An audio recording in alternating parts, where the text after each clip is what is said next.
you are it, my friend. Like, you are Stone Cold Steve Austin in band form.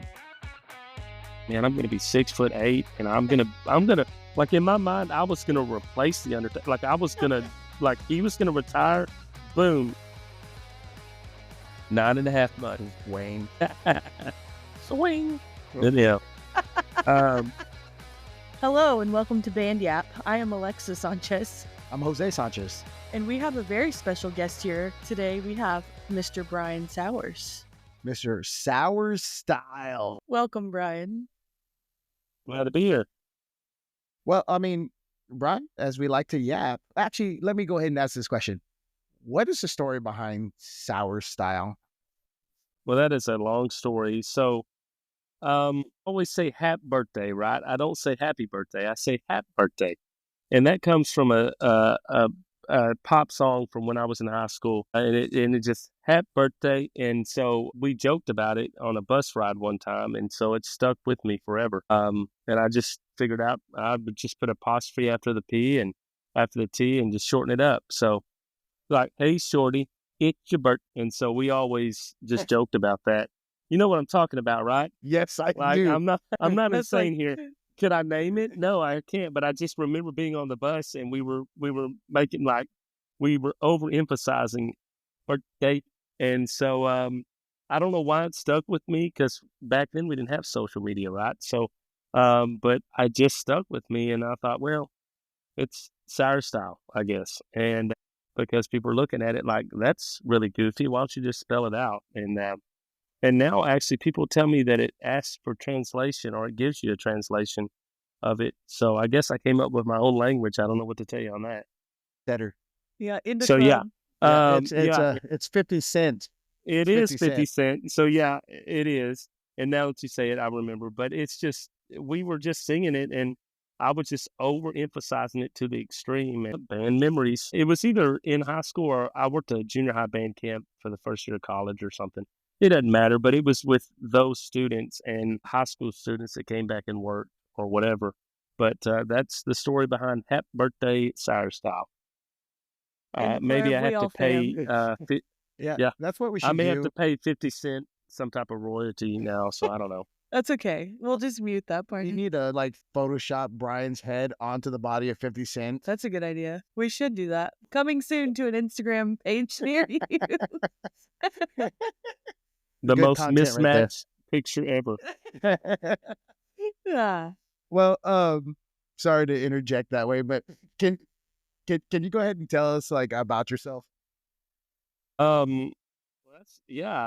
So basically, you know, I'm Brian Sowers, and I'm teaching at Tenaha currently, but I've been teaching in small school for about 16 years. I've been at Tenaha for 11 of that. I was in San Saba for 5 years before that, and went to the University of Arkansas, Woo Pig Sooie, for about 5 years. You know, you try to get out in 4 years, but music education doesn't allow you to do that. And before that, I went to Wills Point High School under the direction of John Young. So I grew up between Wills Point and Terrell, Texas, on Highway 80, in a just outside, I like to say, the suburbs of Elmo, Texas. And that's a real community. Elmo, Texas, just like Elmo, the character from Sesame Street. So, you know, it's easy enough to remember. I mean, other than that, that's that's the short and long of it. I mean, from a detailed specific, I guess we'd have to get there. But just, I started from a small school, and you know, just the other day I posted on Facebook about the Midwest experience and stuff. But I'm thinking, who thinks a person from Elmo, Texas is going to be conducting a band in Chicago, right? It's just weird.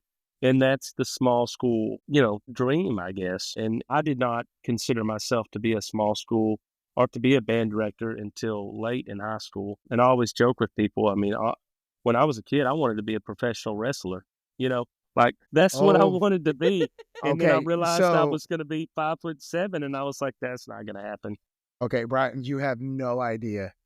We talk about this. Jose's been formulating this question for weeks, honestly. Because actually, I refer to you as Stone Cold Band Austin. Because, I mean, you are it, my friend. Like, you are Stone Cold Steve Austin in band form.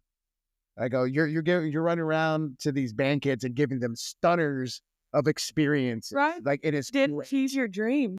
Just I do have a bald head and I do have a goatee, but I like a lot of the muscular superiority of Steve Austin and the awesomeness or the walk that he referred to coming to the ring. But my favorite now you bring up Stone Cold Steve Austin, which of course obviously was it back then, right? He was the Hulk Hogan of his era. He was the Ric Flair of his era, whatever. But he, when I was a fan in the late 90s, everybody was a fan in the late 90s. That was the attitude area. Like you went to school and all you talked about was, did you see Raw last night? Did you see Nitro last night? Like everybody had an NWO shirt. We just Everybody had a had a Stone Cold conversation Steve Austin shirt. about the WCW versus WWF Monday Night Clash. Yeah. And Monday like Night how that Wars. how that was so formative for the people of the I night. must have missed this. I must have been learning to read or something. I don't. I just wasn't No, there. you were just It was sort of a dude thing, I think. I But, guess. yeah, we wasted a lot of mental energy on this, but you certainly made sure you knew before you showed up at school, like, oh man, I didn't watch Raw last night. This is going to be bad. Or I didn't watch Nitro last night. Did you see the finger point of doom? Finger prick of doom. Like there Wow. was just so much involved with that. But I was an Undertaker fan. Super huge Undertaker fan. And so, he was popular, but he certainly wasn't Stone Cold Steve Austin. But I mean, and I was like, man, I'm going to be 6'8", and I'm going to, like in my mind, I was going to replace the Undertaker. Like I was going to, like he was going to retire. Boom, I'm involved. And like, I'm the next guy.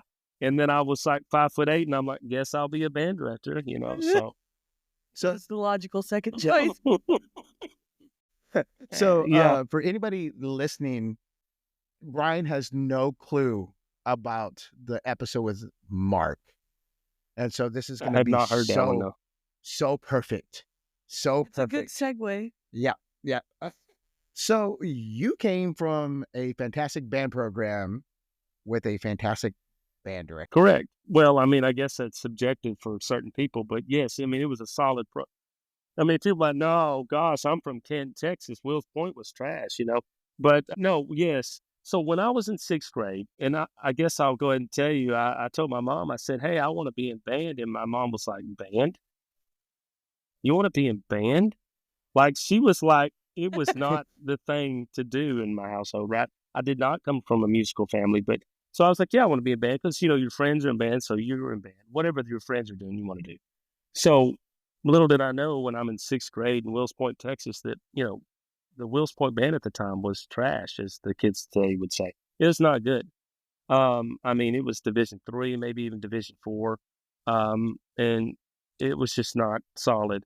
And so when I started, John Young's first year as band director in Wills Point was my first year as a sixth grader. So, I would see him or whatever, but obviously I didn't think being in this program just made him a better band director. Obviously. Yeah, there you go.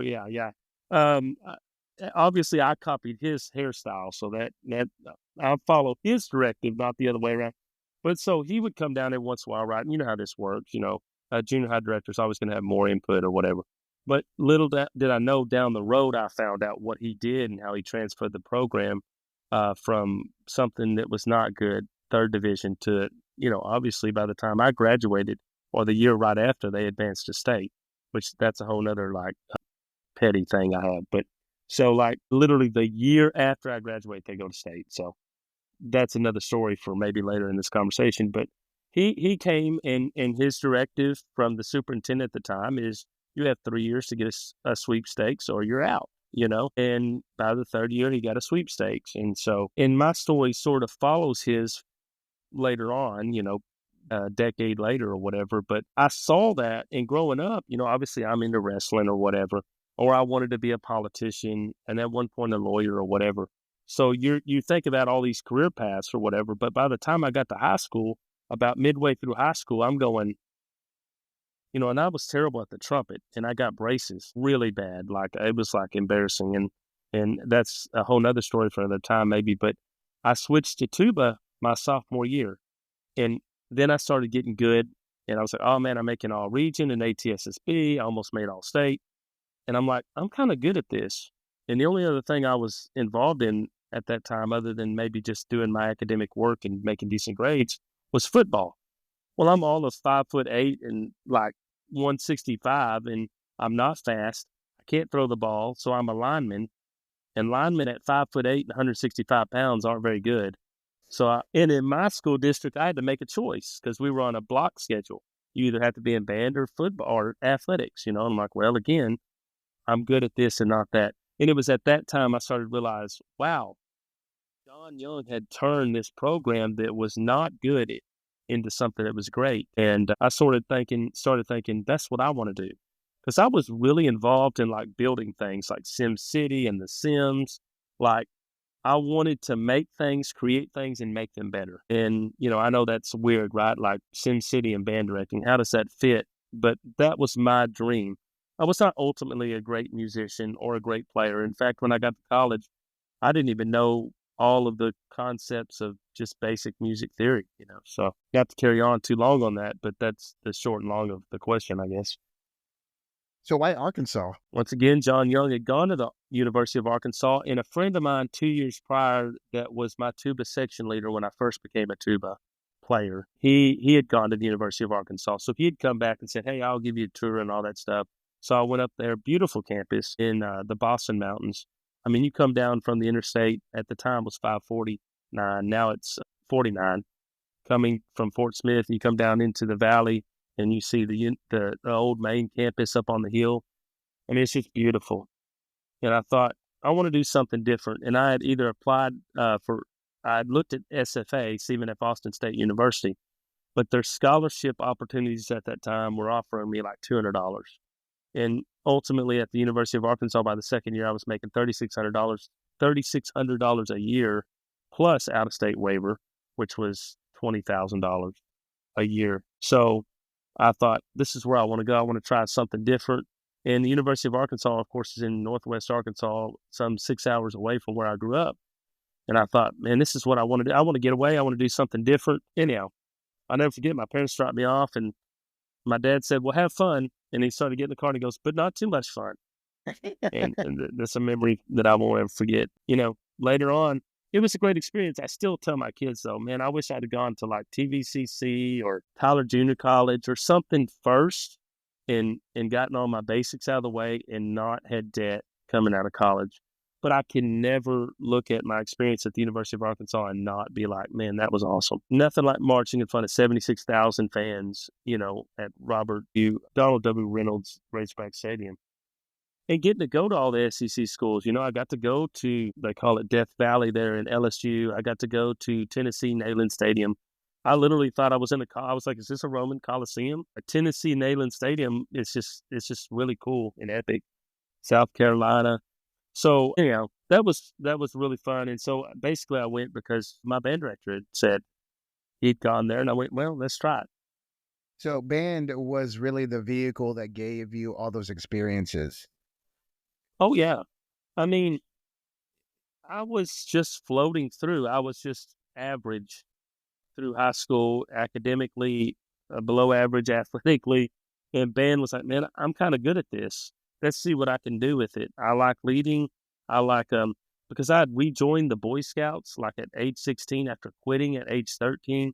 And when I rejoined, the troop was like a bunch of 12-year-olds, right? So I was like a super leader. I'm at 16 leading all these kids and trying to get my Eagle Scout, which I ultimately did. But that helped me. But yeah, music, if it wasn't for John Young, if it wasn't for what he did, it, I don't know what I would be doing now. I certainly wouldn't be wrestling, obviously, and I would probably be extremely unhappy in politics or whatever. But it would just be, gosh, what would I be? I'm like the same size as Rey Mysterio with absolutely zero athleticism. So I would hit the rope and just fall on the floor. Yeah. I mean, and that's something that we have to remember as band directors, because sometimes it's very easy for us to get, I guess, self-absorbed, that we ultimately can point a student in a completely different direction for their life, and that's something that, you just forget sometimes because like once they will leave our doors, they're gone. Yeah. And not always the way you want them to be gone. Uh, You think, and I can think of so many students that I'm like, this student could have been an all-state student, but they chose a different path. And whereas I was close to being an all-state student, a couple of chairs away, but I certainly wasn't like a prodigy or something like that. I just did band because it was something fun to do, and I knew I was decent at it. But there's so many kids out there, you go, man, you could be everything in music, but they want to go run cross country or they want to go pursue nursing or whatever, and that's fine.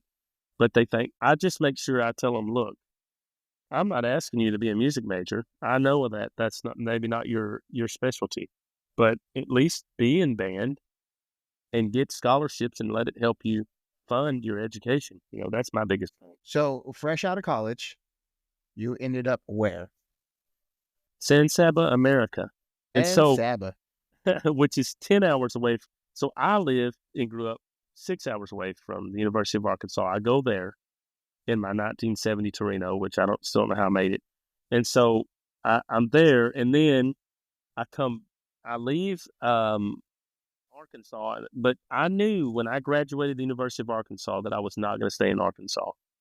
I was like an Arkansas graduate. Like it was, I'll never forget my first game at the University of Arkansas was against who? Just take a guess. Home game. It was a home game at our stadium at the Arkansas. It was against the University of Texas. Oh. And what was I doing in the stands? Hooking the horns.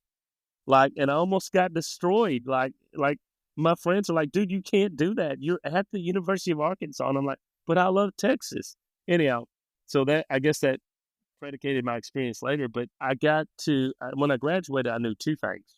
I wanted to go back to Texas, and I wanted to teach in a small school that needed to be rebuilt, because that was why I joined this. I didn't want to go somewhere where everything was spotless and pretty and everything was shined up and no dust. I wanted to go where things needed to be fixed. That was my goal. I didn't want to take over for somebody else. Later on, I call it, I don't want to be the man after the man or the man after the woman. I don't want to do that. I want to go somewhere where nobody wants to go, fix it. Like that was my goal.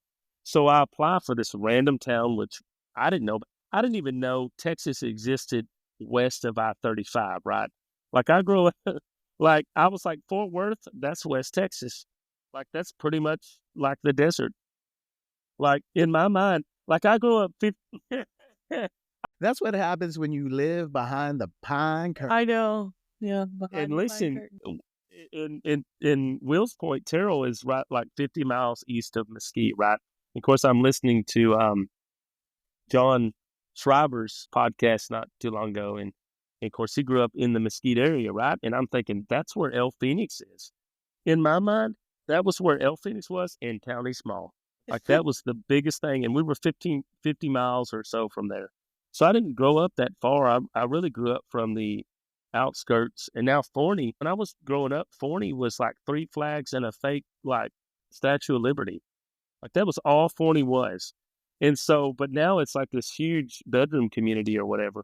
But we grew up just outside of that. And, but still to me, I'm like, Fort Worth, man, that's like where Longhorns are. And like, just that's where West Texas started for me. And it's silly now as an adult, but that's what I thought. And I had family that was it's funny that you say Gatesville, but I had family that grew up in Gatesville. 4 cousins that grew up there. I had 2 cousins that grew up in Italy, not Italy, Italy. Italy. And which I think you started teaching there. That was your first job, wasn't it? No, that's in Jesus. That area. No, was it Wortham?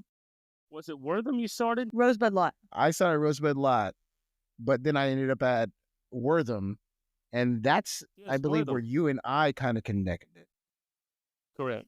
And you kind of set that up, as where Jesus set up Italy, which when I grew up, Italy was like, I watched the game one time, and that was one of the other reasons I turned to my uncle at the time when we were watching my cousin. I said, when I grow up, I want to fix a band like this. because this band's not that good. This was way before Yeah. Jesus got there. And of course, now he's in Cross Plains killing it or whatever. But this way before that, way before Freddie, like it was very bad.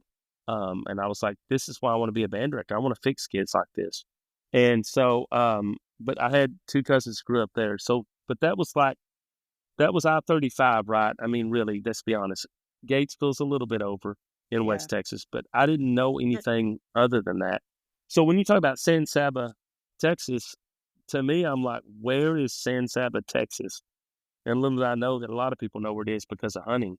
But that's where I was like, I want to go there. So I interviewed there, and this is in the middle of nowhere, right? And I drive in there and I interview, and it goes basically pretty well. But the downtown community, I'm sitting there going, like, this is cool. Like, this is old school downtown where, like, the buildings like, they had a renaissance, basically, when I showed up. And they were redoing the buildings and all that stuff. But the band program, just, like, they didn't have a required summer band camp or anything like that. So it was like a Division II program. It wasn't horrible. And the band director at the time was trying to rebuild it, but the culture wasn't buying in. So I was like, and he wanted to move on to something else at that time. And I said, look, I want to do this. And so who thinks that a fresh college graduate is going to the middle of nowhere, Texas, to take over for a head director band directing job?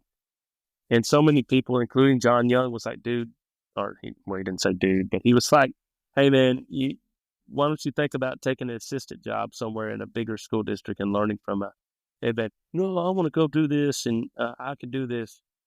And ultimately, it worked really well for my career, but probably should have started somewhere in a smaller school district. So I didn't realize you and John Schreiber have some parallel kind of, beginnings. absolutely. So here's the funny thing is John Schreiber is like it right now, right? So, but when I was in, He is him? yeah, I did hear him say that, and I'm like, I'm gonna call him. I'm gonna see him at like tmea. I'm gonna be like, dude, him really? But so the craziest thing is I don't feel like I'm older than John Schreiber, but I also feel like I'm a million years older than him. So I started in San Saba in 2009, and he started in Valley Mills in 12, right? 2012. Yeah, I think so. Yeah. So I'm terrible at my job at first, right? Like I got 2-2-3 right off the bat, and I'm coming from a Division I band program. I'm like, okay, I'm terrible. I need to just quit my job. Like this was the wrong field for me. I should have went and been a terrible wrestler or something. Like this is bad. Called John Young, and it's my mentor time, and he's like, it stings, doesn't it? And I'm like, yeah.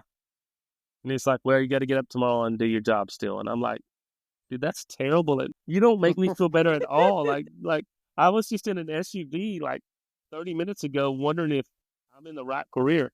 So long story short, I'm 3 years into this and finally figuring it out in 2012, right? I guess maybe that's 4 years into it. And we make it to area or whatever in 13. And I saw this group. They had done the show that we did the year before called The Fall of Troy. And we were on doing another show at that point, but we had a custom arrangement by that boy, Barry Hurt. And Barry Hurt. Like I still attribute the beginning of my career success to Barry Hurt. I think So Barry The Fall of Hurt Troy is is a him. Barry. Yes. In 2012, we did a show called The Fall of Troy by Barry Hurt. And that's where I got my first straight ones in marching. And it was clean. And he happened to be the judge that year.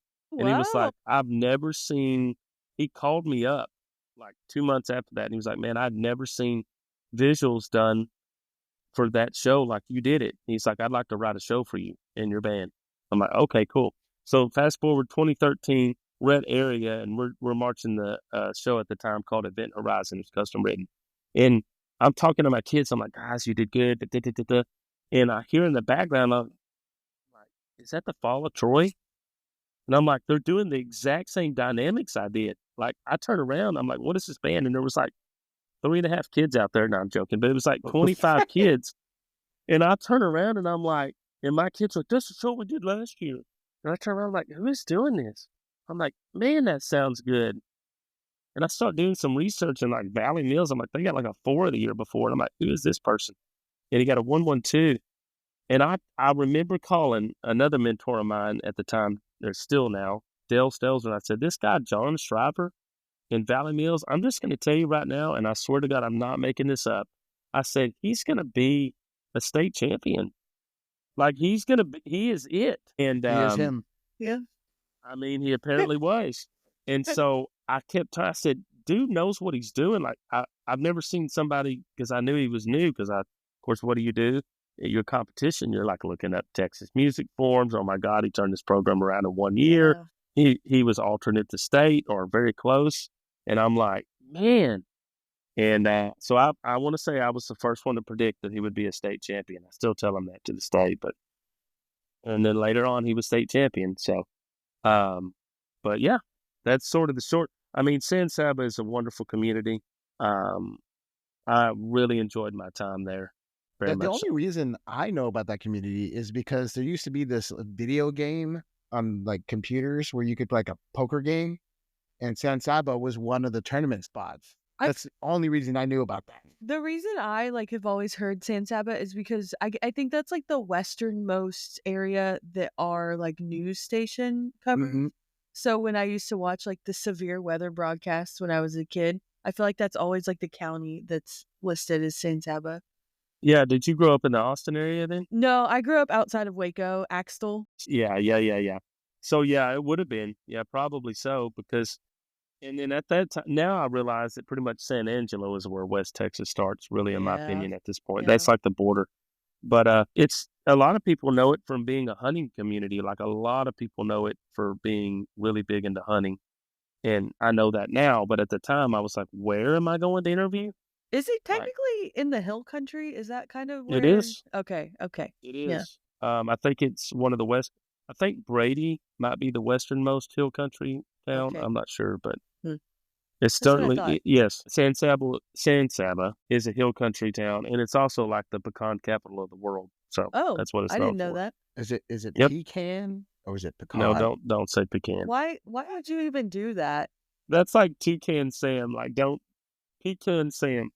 We're gonna kick you off the podcast, and this is half your. I am a Thanks, God. pecan person. Okay, it's like a Mexican. Liv, I'm gonna have to you have are the band director. You are the director of bands in Gatesville. You cannot say pecan. You're gonna get kicked out of the town. You're gonna sick Stone Cold Band Austin on you, but So, what's your favorite pie? Probably apple. what's your favorite pie? Oh, pecan. Okay, mine too. I like chocolate pecan, but I like Pecan's pecan. really, really good too. Yeah. You know what I hate?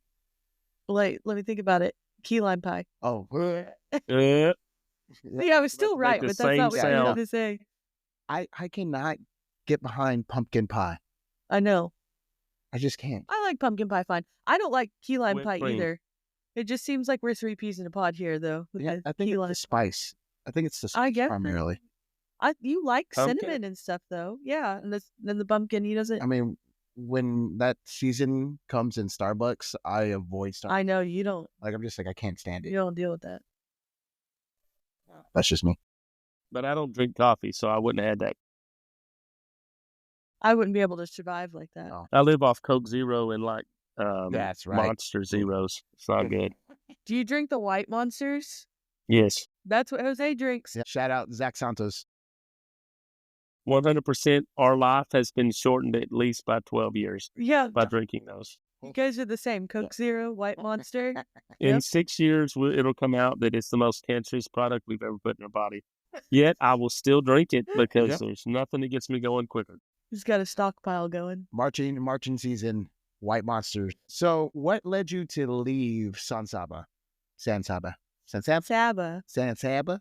So a lot of people thought I would retire there, and I'm like, dude, I've been there 5 years. Like, give me why am I going to retire from somewhere I've been there 5 years? But I invested my whole life. Like you say you invest in something, like everything, because, and not that it's a lot different now. I didn't have a wife. I didn't have any kids. Like, it was me and band. Like, we were married, and I was determined to make San Saba something. And Like I said, we started out with the 2-2-3, and we went through some years of sight reading with threes. Always made a 1 on stage, but when we got a sweepstake with the middle school, so when I started, there was 2 band directors, right? And there was 85 kids 9 through 12, and it went down to 26 kids in 9 through 12 in 4 months. So I was like not in good shape from that perspective. And we'd made a 2-2-3 in marching season, and then finally in concert season we made a 1-1-2. And the principal at the time that had hired me, ironically enough, was the son of the superintendent that hired John Young. Think about that for a second. The principal that hired me was the son of the superintendent that hired John Young in Wills Point. Small world. Yeah. Very much so. And that kind of tells you how I ended up with that. He called me up and goes, Cyrus, you come through for me. I was worried about you. So, 5 years later, we got the first sweepstakes in history there for middle school and high school and made the state. So, I was bought in. So I got this call from a guy, he was a superintendent there, and he was like, hey, man, we just want to meet you at tmea and talk about what you did in San Saba. And I was like, okay, we'll do that. This is 2013. And I thought he just wanted to talk about the band. I get there and I'm like, this is sort of like an interview. And he called and I was like, hey, I'm going to turn it down. Like I'm invested here or whatever. And he's like, all right, whatever. So then he called back again and says, hey, I'd like you to come out and see Tenaha. I'm like, where's Tenaha? And I'm looking it up. I'm like, that's in military land, like military marching. I said, I don't know anything about that. And that's East Texas. And I'm going to be honest with you. I did not like deep East Texas at that time. I was like, that's way out in the middle of nowhere. That's too close to Louisiana for me. So forth. Anyhow. Where do you currently live? Well, I live in Carthage, and I go down to Tenaha. So you live in the deep South. Have you ever seen the movie Bernie? Yes, I have. And it's very much talked about here. I had not seen it until last year.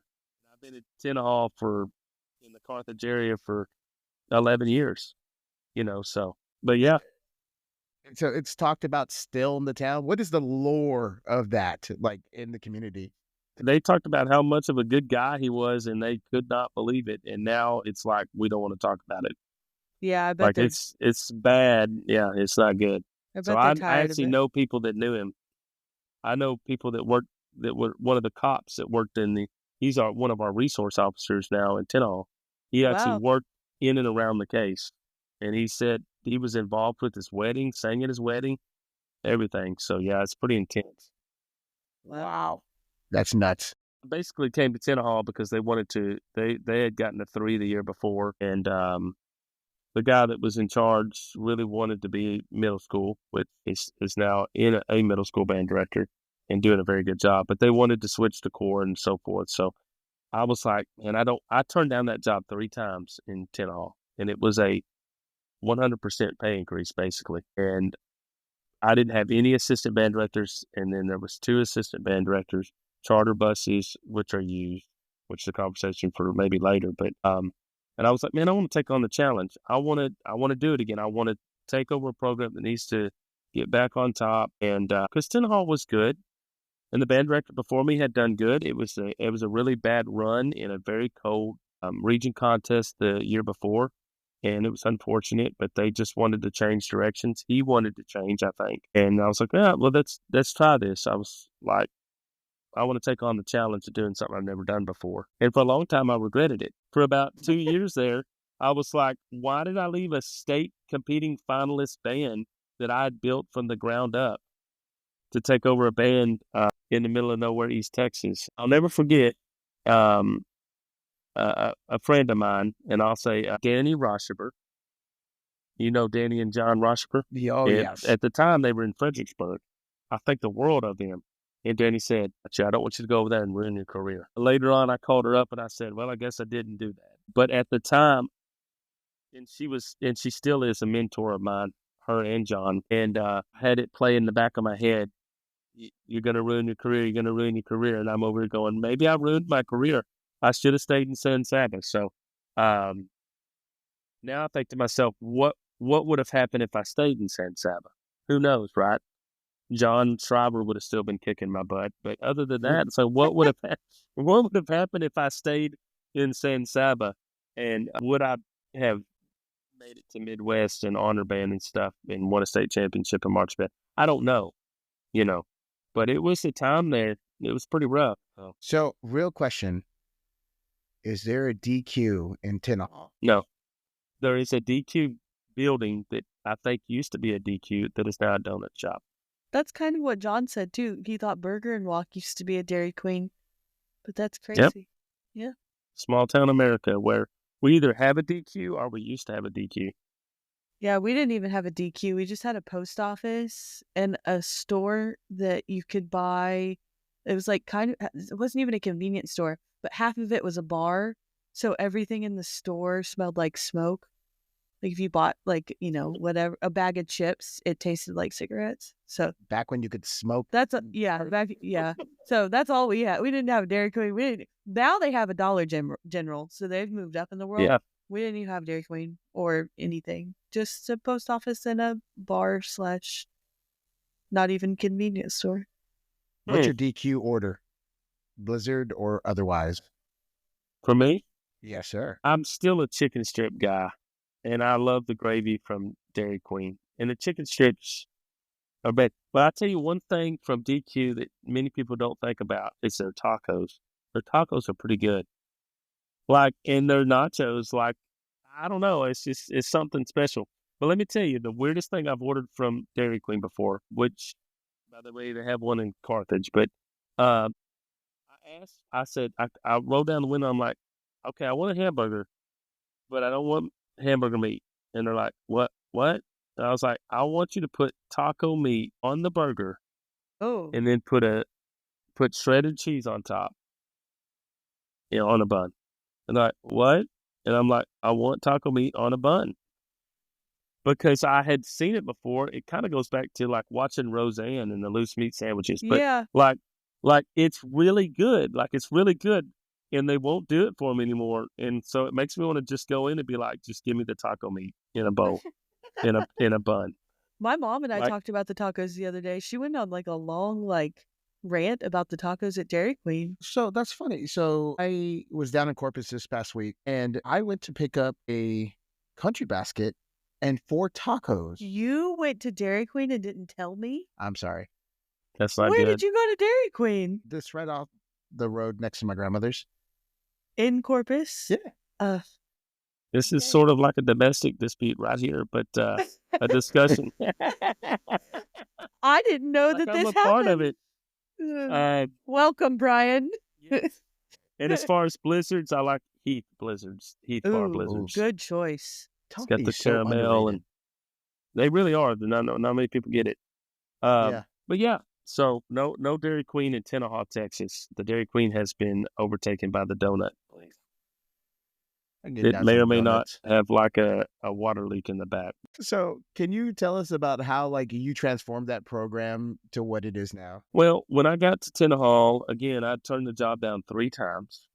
And I'm talking about pay raises, everything, because I was that invested in my San Saba Armadillo band, the Dillos.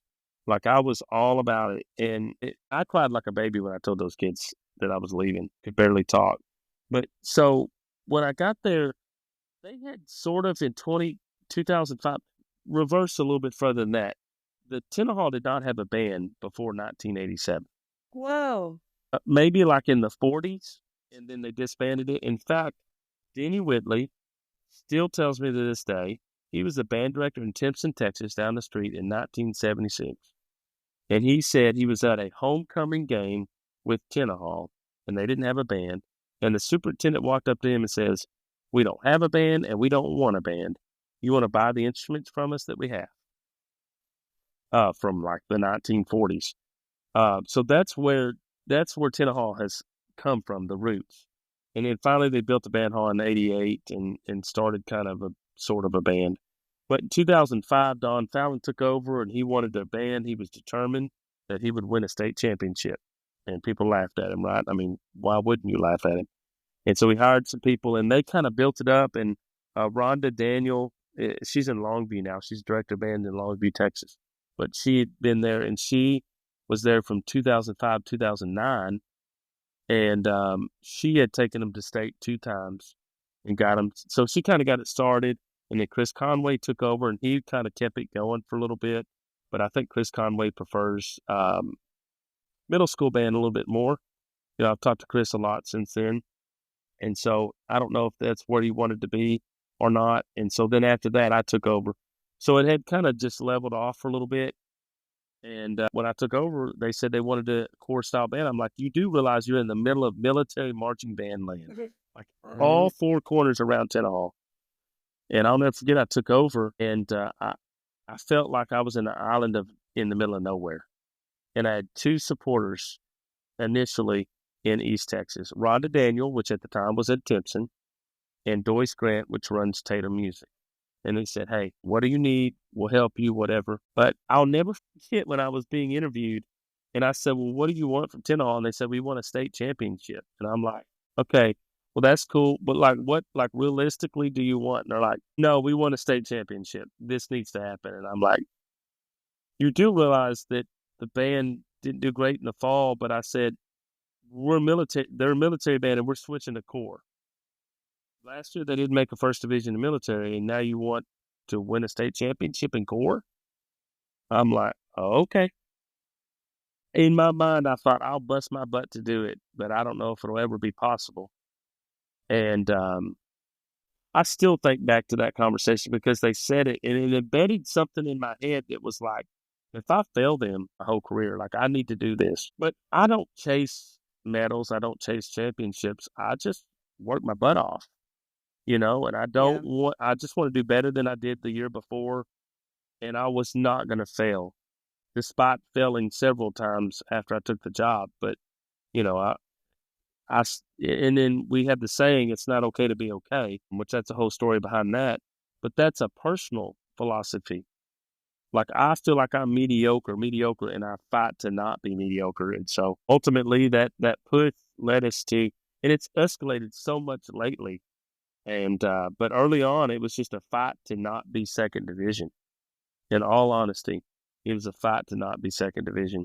And so when they're like, yeah, we want a state championship. And I'm like, you mean just a sweepstakes, right? And they're like, no, a gold medal. But you also have to understand the mindset of the administration at the time. First off, the superintendent was the outgoing superintendent, was a huge musician. He really wanted to push band. And the football team literally won a state championship in 11 and was runner-up in 12. Wow. And I'm coming in the fall of 14. Championships was expected. I always joke with Zachary Sims, like, the expectation in Shiner is to win a state championship in everything. Same thing in help me out, Salina, which happened to win a state championship in everything. But anyhow, yeah, like the first in, I think, ever to win one in band and football in the same year. So at that time, it was a huge culture of we wanted to be good at everything. So that's sort of what started it all. I think having the community support is like a huge catalyst for like, for sure. I mean, and a lot of people don't understand the communities at all, and which causes a lot of issues. Well, and the craziest thing is that you're just now starting to get a generation of parents with kids in school that actually were in band. Still, when I was there, like, so many people are either come here from a different town or maybe even a different country and had never been in band before. I asked my kids, it was literally it was a year or two after we won the state championship. And I was frustrated by something. And I said, how many of your parents were in band? Raise your hand. And I had about 70 kids in band at that time, 9, 12, with a few 8th graders. 3 kids raised their hand. 3 kids. And you remember, and this is coming from a town that only a few decades before basically had a superintendent said, we don't want a band, and we don't have a band, and we don't want a band. So it's not been a long-standing culture of quality bands in Tenaha. Really, that started in 2005. So yes, they support the band in Tenaha, absolutely, but it's not like Argyle, Texas, or Kenton, Texas, or it's not or like a blue blood situation. It's we like our band, we do, but it's not like we'll take over another country to save our band. Like, it's just like we have a good band. We want to keep a good band. So, admin really is the support. And when Jose was at Robinson, still people around is like the big thing was like, oh, well, my parent was in Tony Klein's Robinson band or that kind of thing. You just run into community members. And so there wasn't any of that at Tenaha for generations. No, absolutely not. It was very novel still when I got there. This idea that a band was not bad, you know? Yeah. And I got there and I had built the band boosters in Tenaha from. I literally had a secretary or a librarian at the school walk up to me like day 2 or 3 of school and was like, boom, and laid all of the books on my desk and was like, here's all the stuff from the band boosters. Don't expect anybody to help, and good luck. And I was like, okay. And we take that, and then 5 years later, we had $18,000 in the bank, and the year after I left, they bought a trailer. And we developed the San Saba Band Booster Promise, which gave every kid a scholarship. I don't know that they do that anymore. I have to call Chance and see, but that was just a thing. And then I got over to Tenaha and I was like, so what's the band booster situation? And the superintendent looked at me and he said, I am the band boosters, which by the way is an epic line. Yeah, it is. It's pretty much, I am the Senate, right? Like it's like Star Wars epic Sith Lord thing to say, but he's like, I am the band boosters. And I was like, oh, okay. Like, well, what do you do if I need to get some funds? He's like, if you need something, ask and we'll get it. I was like, okay. It's the only time where somebody promised you something, Jose, and he's like, we'll give you $40,000 for new core instruments. We'll give you brand new uniforms for core within 2 years. We'll do this, this, and this. And you're like, okay, all right, well, I'll go, but sure. Every single thing he said happened. And that just doesn't happen. And you're talking about just Google Tenaha, Texas. My gosh. And zoom in and do your fingers like 45 times, and you'll finally see the town. And that is the antithesis of Tenaha. Admin is unrelentingly supportive of making sure the band is everything.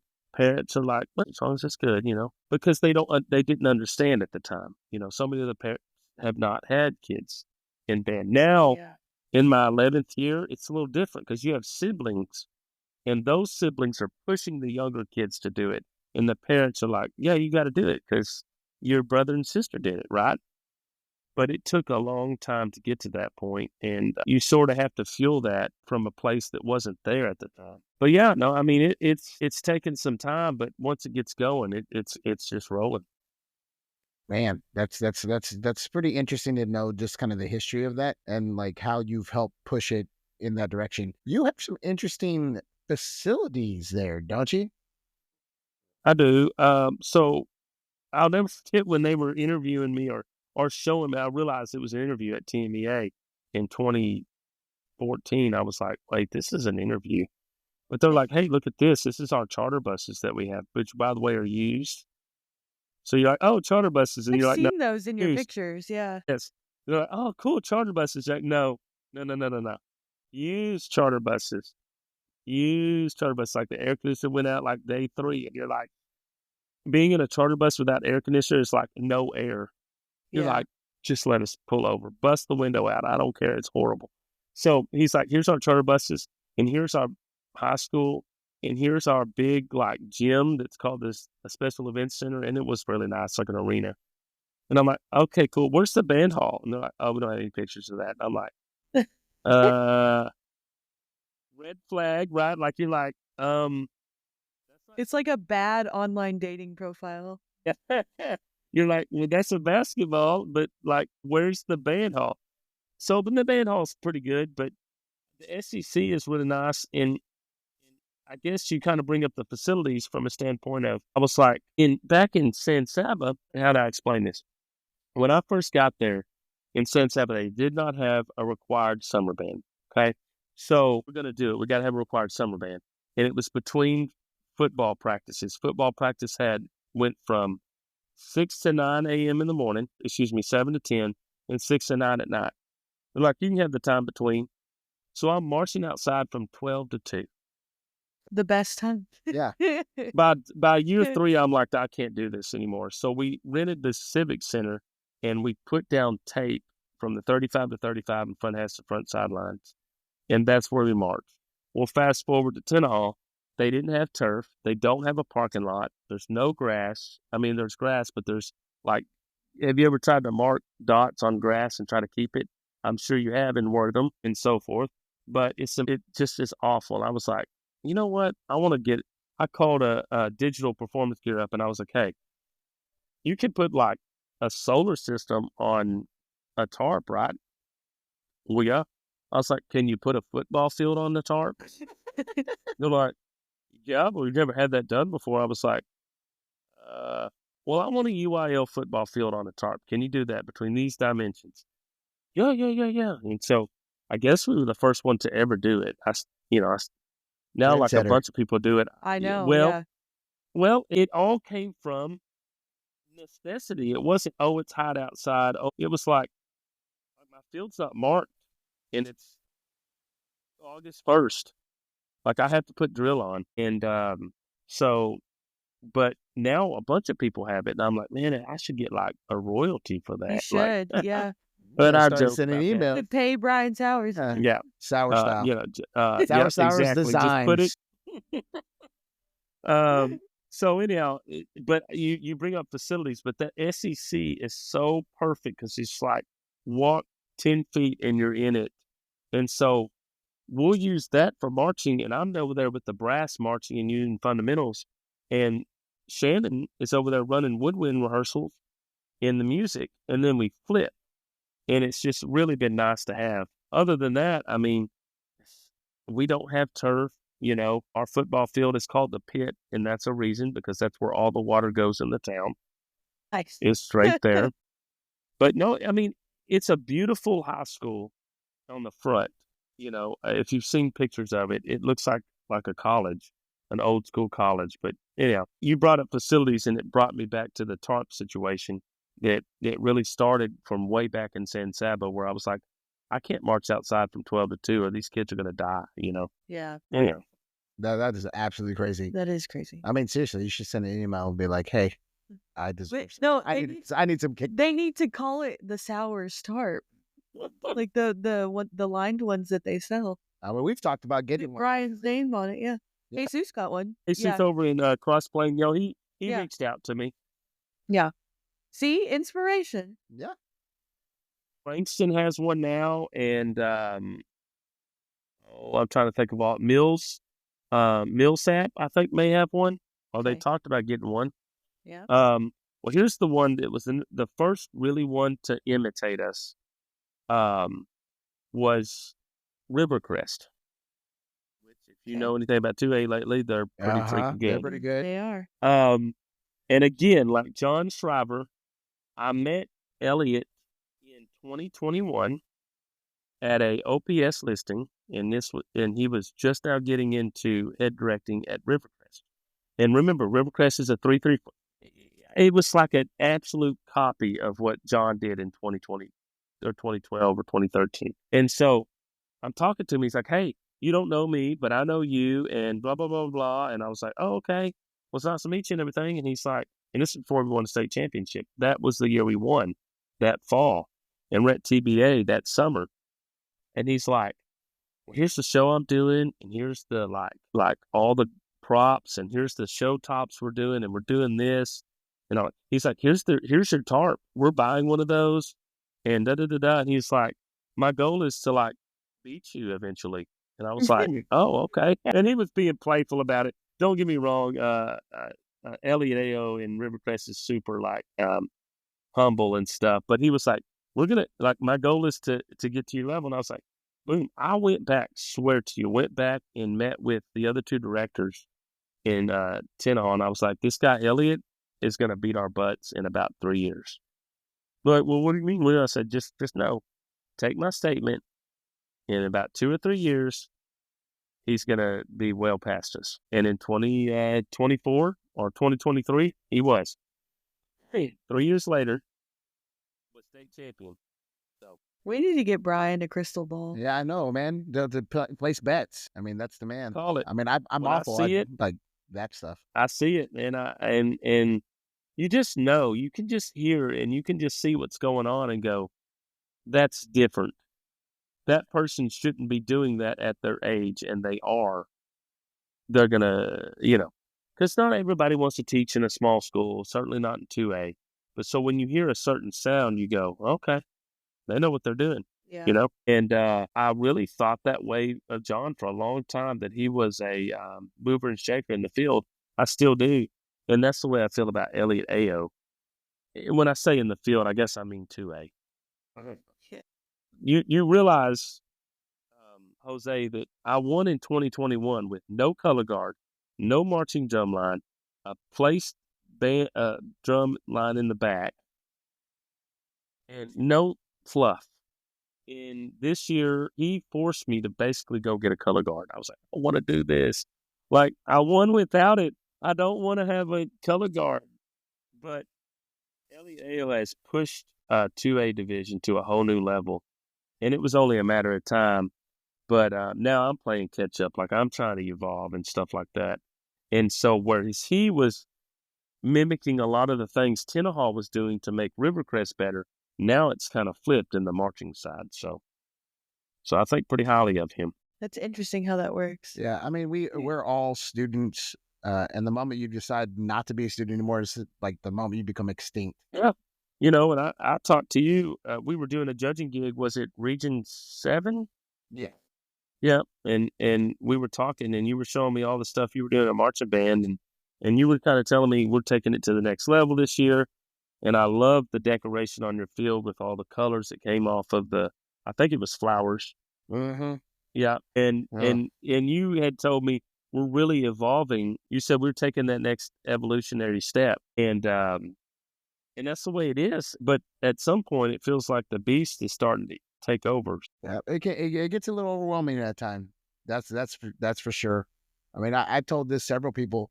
The moment those props showed up at my back door, I sat at my desk and I said, "Oh, I've made a decision, and I'm afraid it was wrong." I thought that was the day that you were just gonna have a heart attack in the band hall, and that was just gonna be the end of that. But luckily, it props didn't are the bane of my existence. Yeah. We literally had to buy another trailer just for I mean, it Yep. is again. And we had very little props that year we won.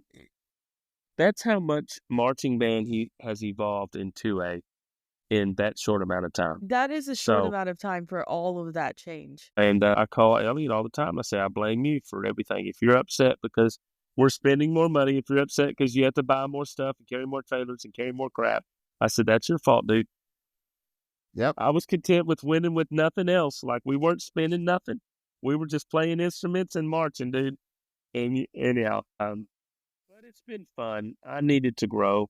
And that's, if you're not willing to evolve, that's a problem. Oh, yeah, for sure. Can you tell me about your hat? I've been dying to know. Yes. So, Travis Hobson? Yes.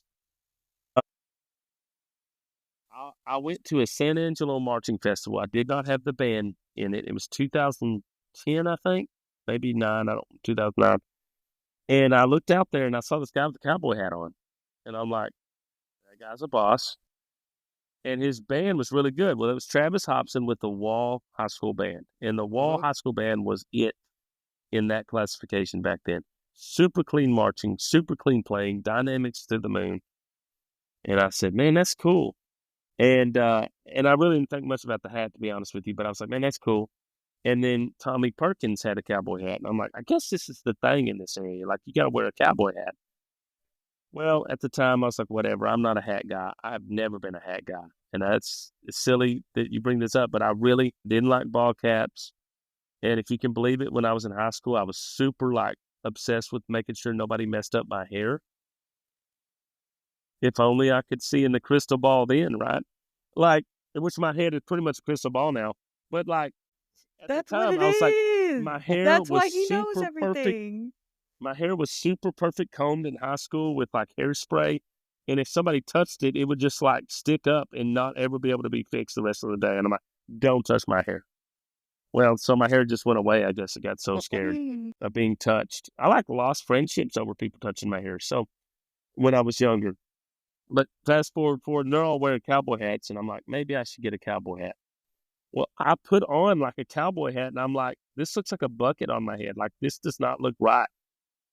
So I was like, let me see that one. And it was an Aussie style, like for almost a fedora type thing. Yeah. Like an Indiana Jones. And I put it on and I was like, oh my God, I'm the Undertaker.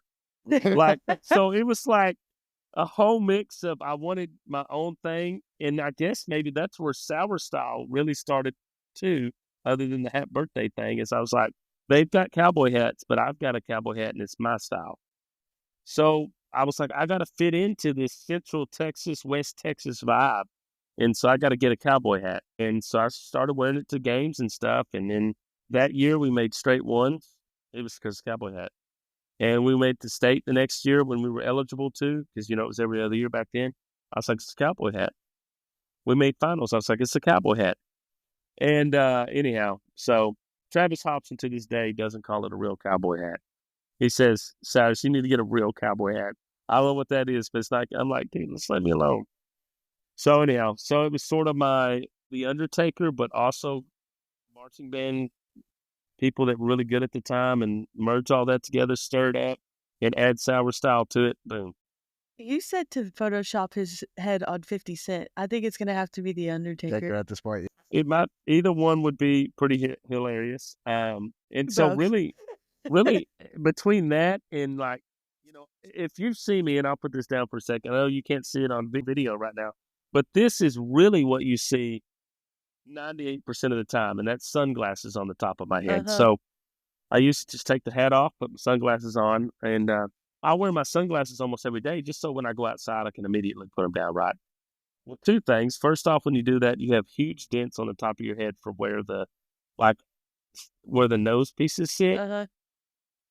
And I'll tell you a story about that in a second. But when I take my sunglasses completely off and the kids see me, you'll be so amazed. Like a fifth and sixth grader will just stare at me and I'm like, are you all right, dude? And they're like, are you like balder today? Like you look, they say you look more bald today. And I'm like, what are you talking about? You have less hair. And I didn't forever understand. I'm like, why are you saying that? And even my high school kids are just looking at me, and I'm like, why are y'all looking at me like this? And they didn't know how to say it, right? Because they're high schoolers. They're not going to be honest that, like, you look balder today. They're just going to be like, I don't know.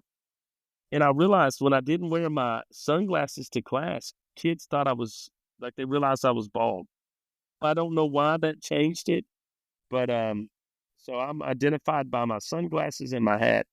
So if I walk around tmea and I don't have either one of those on, they're like, hello, sir. Where do you teach? Like they don't know. Like, who are you? That's how he goes incognito places. Yeah, don't you have like a photo of you sitting in like this royal chair with your hat on and everything? So that all started like one time we did a hype video when we first made it to state or whatever. And that was the first time, if you believe it. I think I might have wore it one other time. But I kind of put the hat to rest after saying Saba, like it was East Texas people are just looking at you like, well, what are you doing, dude? And so like, we went back to state and there's literally a video in 2020 of me dusting off my hat and putting it back on. And it was like, see you in the dome. And I swiped the brim of my hat and all that stuff. And it was like the comeback, 2004 Undertaker Circle, whatever. So like, like, we're bringing it back, the hat. We're going to do it again. And just started building that back. And so that's sort of where that came back from, in the hype videos from there. So kind of lost track of what the question was, but basically just the hat. Yeah, the hat. And so, I was like, I'm just going to keep wearing the hat. But I told him, I said, I'm only going to wear it in the dome.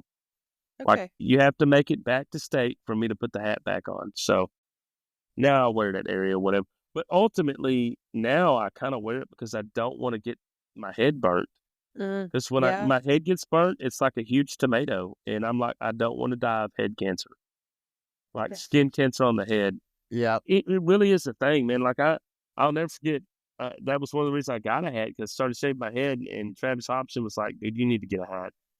Isn't You need to Travis cover also your head." bald? He is now, yeah, yeah. No, he was at the time, and he's like, "You got to protect your head, dude." But he was a cowboy hat wearing fool before that. Oh, yeah, he was very cowboy. You know how in Mean Girls they say that's why her hair is so big, it's full of secrets? Yes. It's Brian is bald because that's where his clairvoyance is. That's how he can see the future. I've never thought about it that way, but I will tell my students that tomorrow. Yep. Well, so one of my earliest memories of Brian is actually, and this is like so interesting to me because Brian's different in the way he does things sometimes. And so we taught sectionals. I don't know if that's a good thing or bad thing. Oh, that's That great. could go That's down a great. very dark path, but So Brian and I are teaching sectionals for the All-State band. And I just see Brian walking out of his sectional with the brass players, but just holding rolls of toilet paper. Just like, what is happening with these rolls? I'm a tuba player. He's a tuba player. And I'm just sitting there going, toilet paper. and I don't exactly remember. I don't remember that, and now I do, and I really like you forget about things, but I distinctly remember that now because I was like, I'm going to use this toilet paper to show them how I don't want you to sound like crap, because if you blast. And I had a whole like analogy situation with the toilet paper, and I can't for the life of me right now to remember. But it was something like, "Don't make me clean this up with toilet paper. Like you can't blat or something." I don't remember, but I was on a huge like toilet paper analogy kick at the time, and so I was like, "I'm going to use these with these students too." I mean, And you they, should have saved it for 2020 so you could have, yeah, sold all that toilet paper for profit. yeah, I should have saved it. And I can't tell you how much toilet paper I wasted, and that probably would make anybody in 2020 cry. Like they were like, he just threw away so much toilet paper. But and then this is the same guy that was conducting in Chicago, so that's the embarrassing part of this whole conversation, right? Like I literally am carrying toilet paper into a sectional with all state student. You should have put that on the Midwest program. The cover is just. Do you know, Jose, that is such a cherished memory that I had forgotten about, and I'm so thankful you brought that back up. But I very much remember you being the 4A tuba guy, and I think that it was the first time I met you in person. That might be it. I feel like I met you because you came to a marching contest in Region 8. Yes. Because I remember you telling me that performance would have held up in East Texas. Was that when you were in Wortham? That was the 1 year I was in Wortham. And I didn't know you, but you just straight up walked up to me. You're like, that would have held up in East Texas. And all of those schools there used to be terrible. Wortham, Italy, Region 8, East Region 8. And it's getting so much better now. And it starts with people being willing to go there like you and others. And if you got to set the standard somewhere. You've got to stop the bleeding. And you set that up. And then here comes Mark. He comes in and does some more. And then what was Henry there, right? Oh, I'm not too sure. Weimer. The other W school that was terrible before he got there. So, all of that stuff. But I remember distinctly the tuba sectional working with you and going, which I'd already kind of knew about you and stuff, but that was the first time I kind of had a conversation, and I didn't realize you were funny. Like you just like if you see you walking down the hallway or whatever, you're just like, he's serious. Like you're not gonna don't mess with him. But then you're just talking to him, and I was like, dude, he's just got like 12 jokes. Meanwhile, I'm holding like 4 rows of toilet paper, just looking like a fool. You know what I mean? He knows how to play the tuba. That's just one of my favorite memories. Like, he really? knows how to play the tuba, and I'm just making it. Alexa, I had a trumpet for tuba sectionals. I'm a tuba player, and I had so disliked playing tuba by that point. I was like, I'm just going to carry a trumpet and demonstrate. If I need to demonstrate something, I'm going to do it on the trumpet. That says a lot. Yeah. I mean, teaching tuba or teaching things on tuba is not fun. It's not no. fun. You need It's to like you're carry some toilet paper around with you too. Because yesterday, when you were doing that clinic and you were talking, you were like, "Don't poop yourselves," and they thought that that was so funny. And now Yep. you just need to carry that around with you. Yep. You need to take a cue from Brian Sowers. Might have to do that. Yeah. toilet paper is what I want to, you want to die on that hill, but whatever. Hey, It'll be super charming. it's apparently stuck with him for all this time. So But you don't want toilet paper to stick. Toilet paper, it won't stay. But yeah, but no, that was good times. So I had totally forgotten about that. Man, Still trapped this one. damn. Well, Brett, you've had a crazy year. So what that has silence that possessed you heard was everything. Yeah. What possessed you to take on this whole entire? You feel like possessed is the accurate word. You were touched.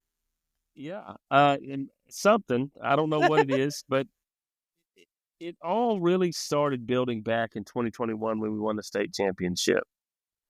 And I will tell you, Shannon's office, which is the middle school director in Tenaha, and well, it's like an office and a woodwind room at the same time. And I'd come out of the restroom or whatever, and I sat down and I said, "This is 2021."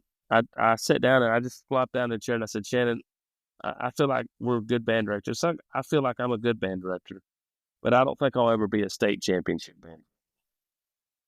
And we just went on talking about something else or whatever. And I told like two or three other people there, like, we're really clean marching. We're really good playing, but we don't have color guard. We don't have marching drum. Like, we're just like, we're going to be really good. We'll always be good, but not state championship. And we won it that year. And that sort of started a trend because then we were invited to TBA, right? And it's like, okay.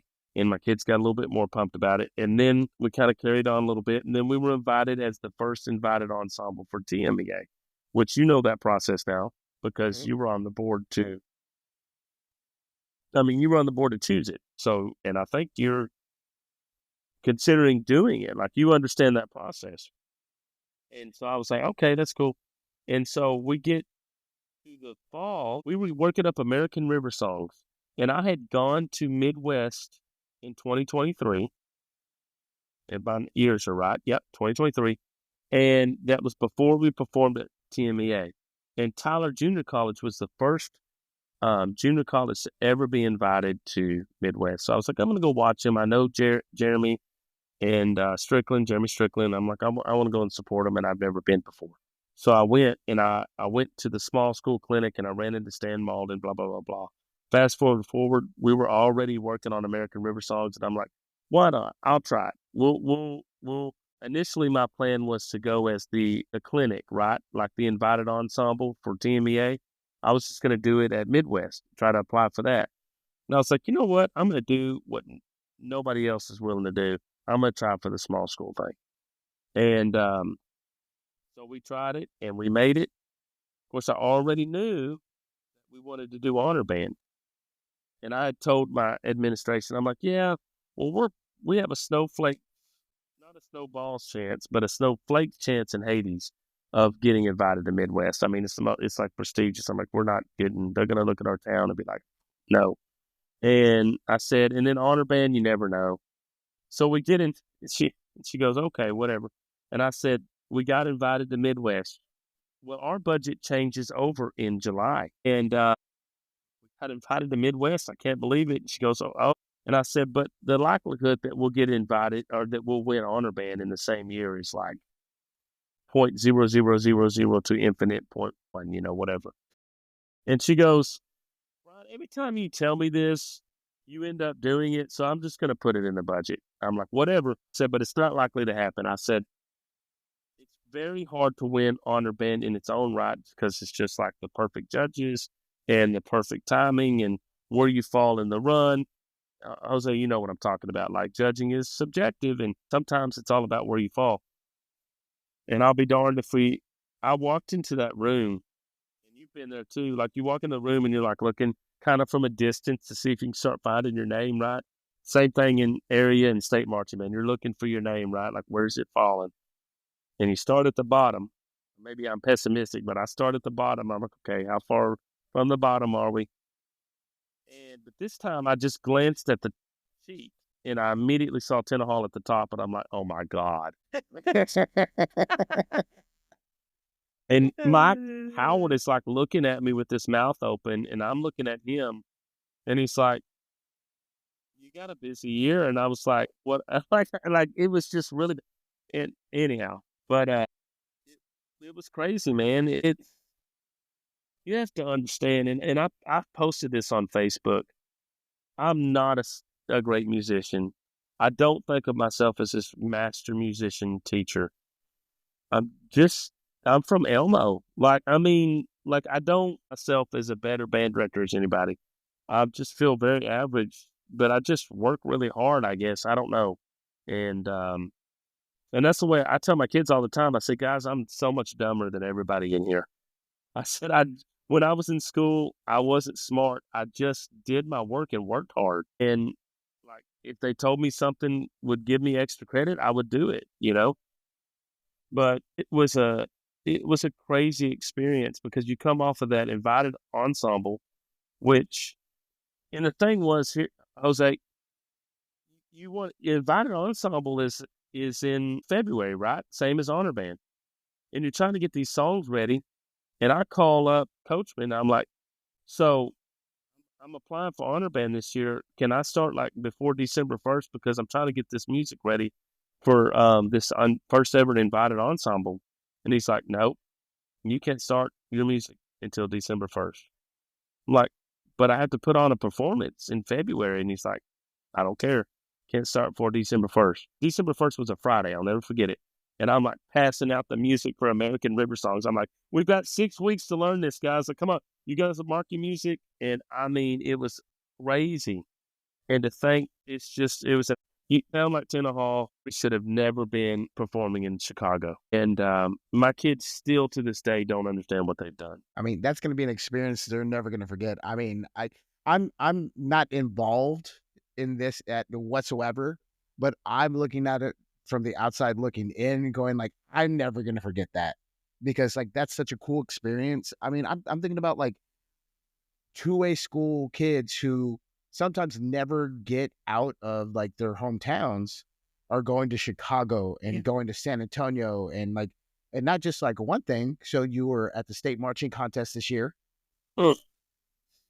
Yeah. So there's one thing. Then you have to travel to Chicago and like the fundraising that Al has to go into that. Boom, you're there. And then next week you're doing honor band performances. You know, and most people would think, man, honor band is super stressful.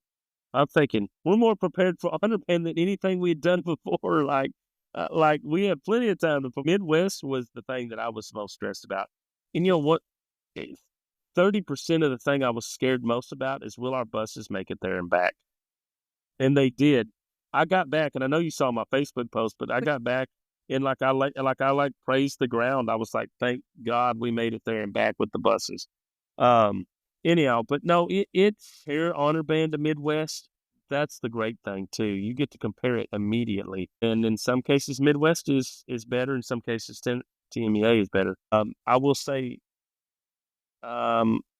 it's nice at Midwest because they have already rehearsal facilities ready for you in ballrooms.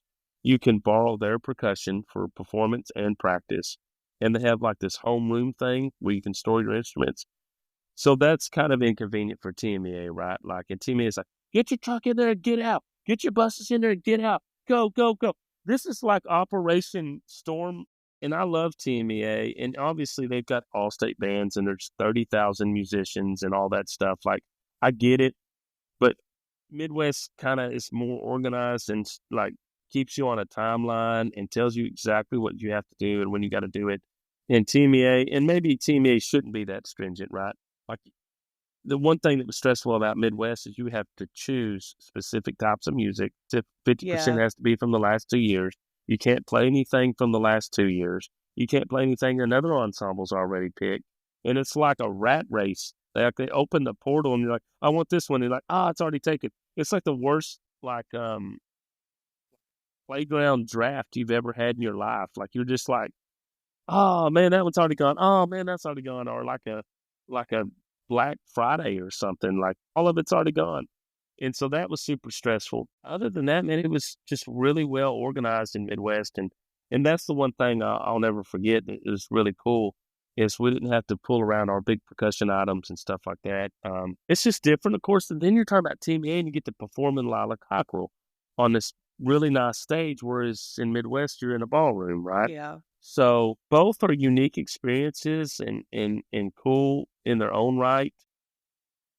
I had to keep telling myself, Brian, just stop and enjoy it.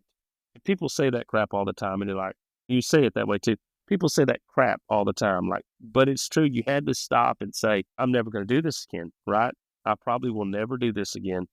I need to enjoy the moment. Meanwhile, you're like, why are you doing that with your instrument? Like you're in Midwest and you're pretending like you're golfing with your trumpet. Could you not do that on stage? Or whatever. Did you literally just cuss like 5 seconds ago? You're on stage, dude. Like, chill. But you're dealing with discipline issues at the same time and trying to enjoy it. And then you leave and you're like, man, I wish I'd have taken a picture with just like my staff, right? Like Yeah. you forget to take a picture with your staff under the Midwest sign. And I told Jen when I got back, I said one of my biggest regrets is we didn't get to take a picture as a staff underneath. Yeah, I took a picture with this composer and you did too, or whatever.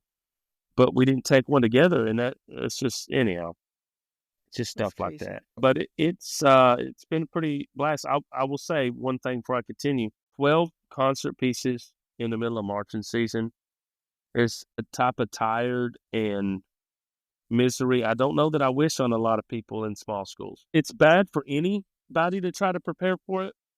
But when you're talking about I don't select anybody. Like I don't have a top ensemble and a bottom ensemble. It's everybody. Right. Like everybody. And 50% of the band of the high school is in band in 9 through 12. And we had 8th graders to fill out our percussion and our clarinet sections. So, you're taking everybody, all comers. We almost pulled a 2 in marching season, Jose. Like we're talking 8 years. We won a state champions. 8 years of first divisions. We've won a state championship. We've been there 5 times since, or been there 5 times to finals. And I'm looking 2 weeks out, and I had the worst marching run at a contest of my career. If you don't believe me, ask anybody that was at the Teague contest on October 5th. Ask Beeson from Bosqueville. Like. Ask Colin Anderson. He'll tell you it was. They all looked at me like, "Yes, how's everything going?" And they're looking at you like, "Good." And you're like looking at their eyes. You know what I'm talking about, Jose? Like you're like, they're not telling me the whole truth, right? I mean, fell apart, ripped apart. We were on 2 different beats for 8 measures. The sound system was a disaster. I'm like on the bus ripping my students. And there was like 30 bands there, and I'm ripping my students. Color guard coordinator calls me. We made finals. And I'm like, guys, you made finals, but you need to get ready. Anyhow, so like, it was just bad, man. And then the next weekend, for the first time in 8 years, in 6th grade through high school, we made a 1-2-2. For the first time, we've made a 2 in 8 years in any program. And I'm like, we're fixing to make a 2 in marching season. Now, that was a pre-contest, right? But It was 1 week out. One of the band's band director was the judge for us next week. So he's in the stands, Jose, listening, tenaha. And you hear like a gasp in the crowd, right? And I'm like, oh my God. And the kid, one of my seniors was like, he's like, I've never gotten a 2 before. And I'm like, well, you just did. Congratulations. I'm like, we got work to do, guys. And I'm like, man, that 2 was just spoken to the universe. I'm like, here we are, honor band, Midwest invited, and we're fixing to pop a 2 in marching season. So that tells you, man, like how much pressure of course, the show was really difficult too and all that stuff. But that was my biggest fear. I'm like, and you can't even make a first division.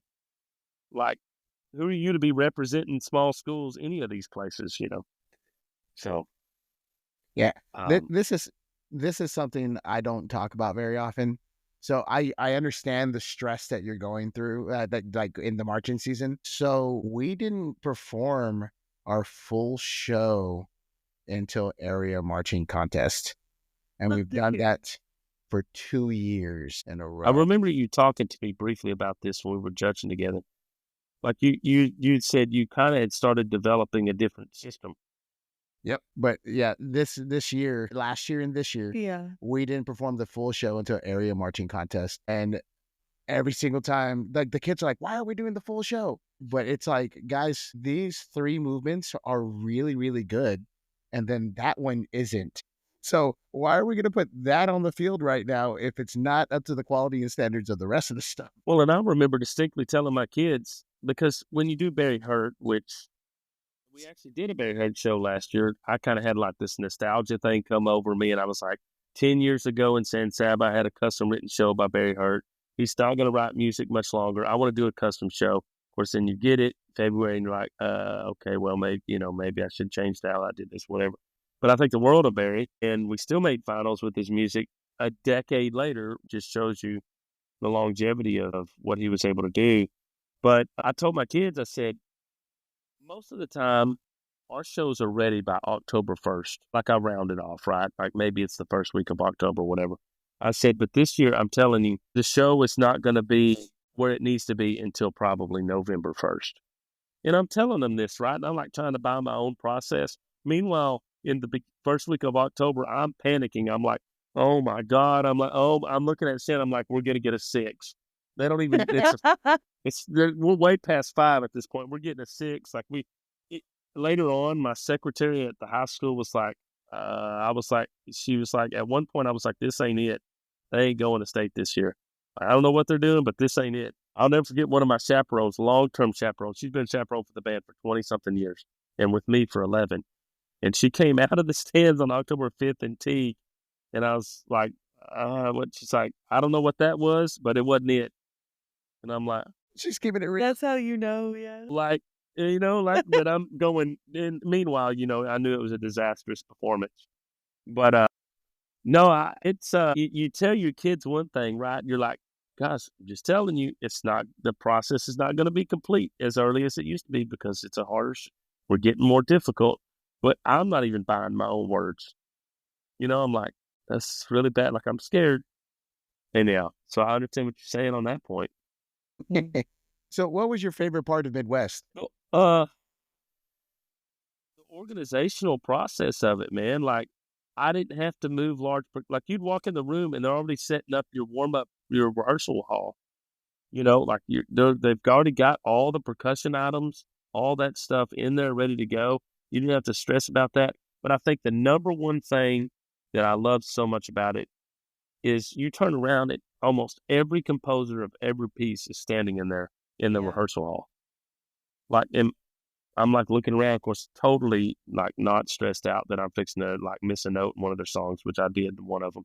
But like, I'm like, and getting them to come up and talk to the kids and they sign the program and stuff like that. Like that was, I'm thinking, we're just Tenaha. Like we're not Rouse. We're not Hebron. We're not Harbor Creek Middle School or Wiley Middle School or whatever. Like we're just Tenaha. Like we're country kids in the middle of nowhere.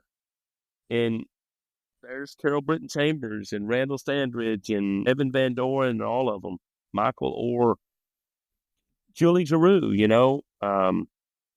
it just, that was cool. And again, we're all tired at that point and stuff, but that was a cool experience. It really was.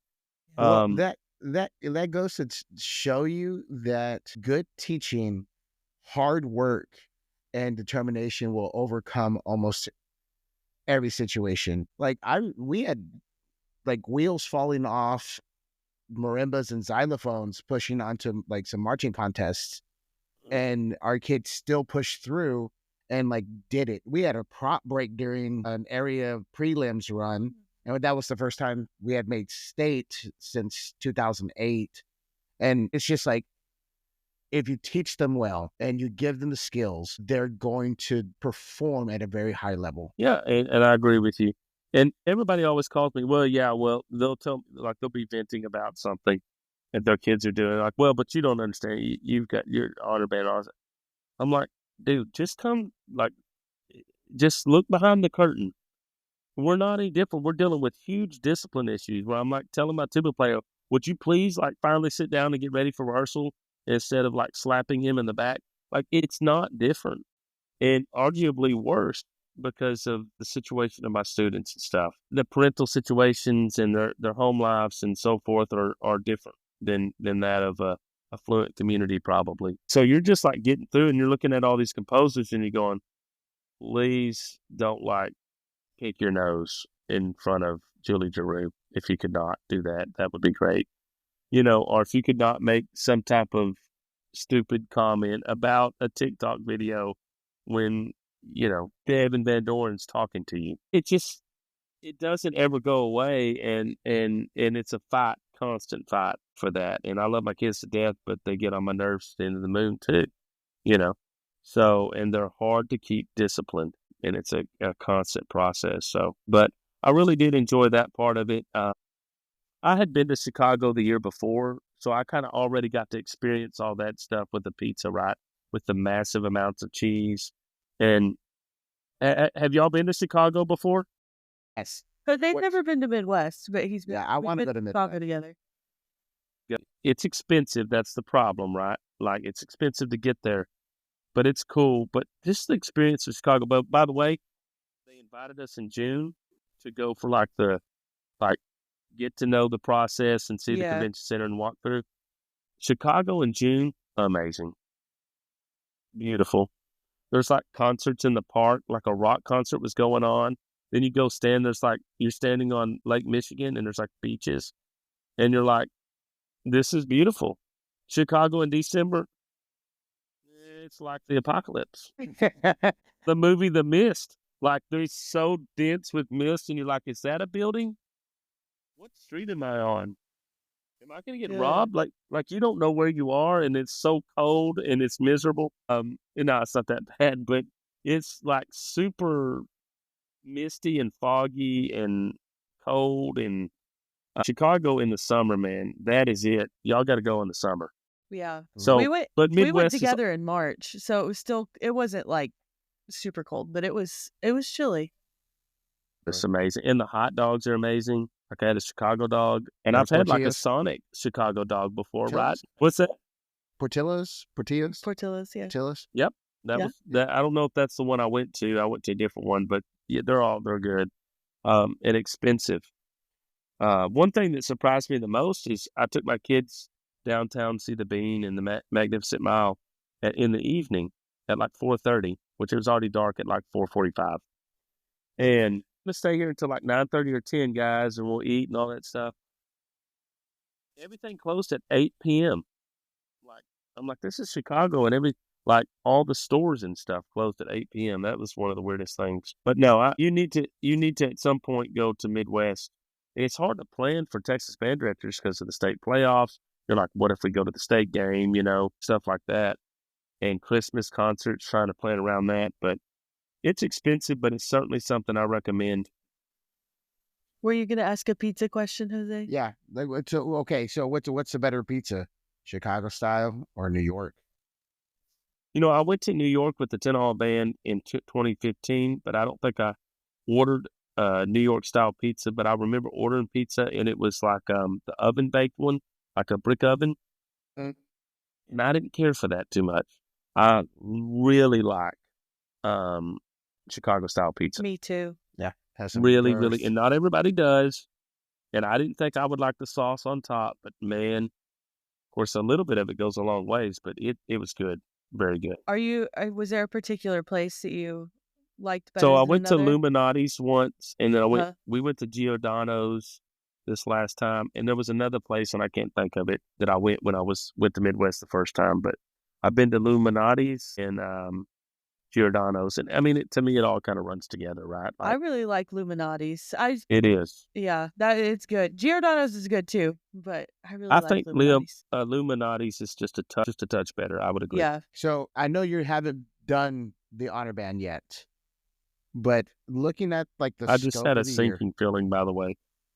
Oh, so we were like having these like wonderful moments of pizza in like Chicago in the summer, And then I all of a sudden remembered that I have to perform a concert in front of the most critical audience in the world Uh-huh. um, on, in a week's time. Thank you for that, Jose. I You're welcome. appreciate We it. got to bring you back to reality. Yeah, way to really bring it down there. I was in these So, angelic feelings of like saucy pizza with cheese everywhere. what would you categorize probably as the most special moment for you personally? And this kind of ties in with Midwest too.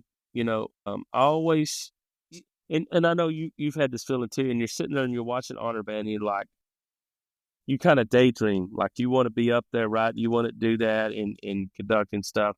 But I always said it's never going to happen, right? It's just a dream. And then you walk away and you think, well, what would I play? What would I do? Who would I invite?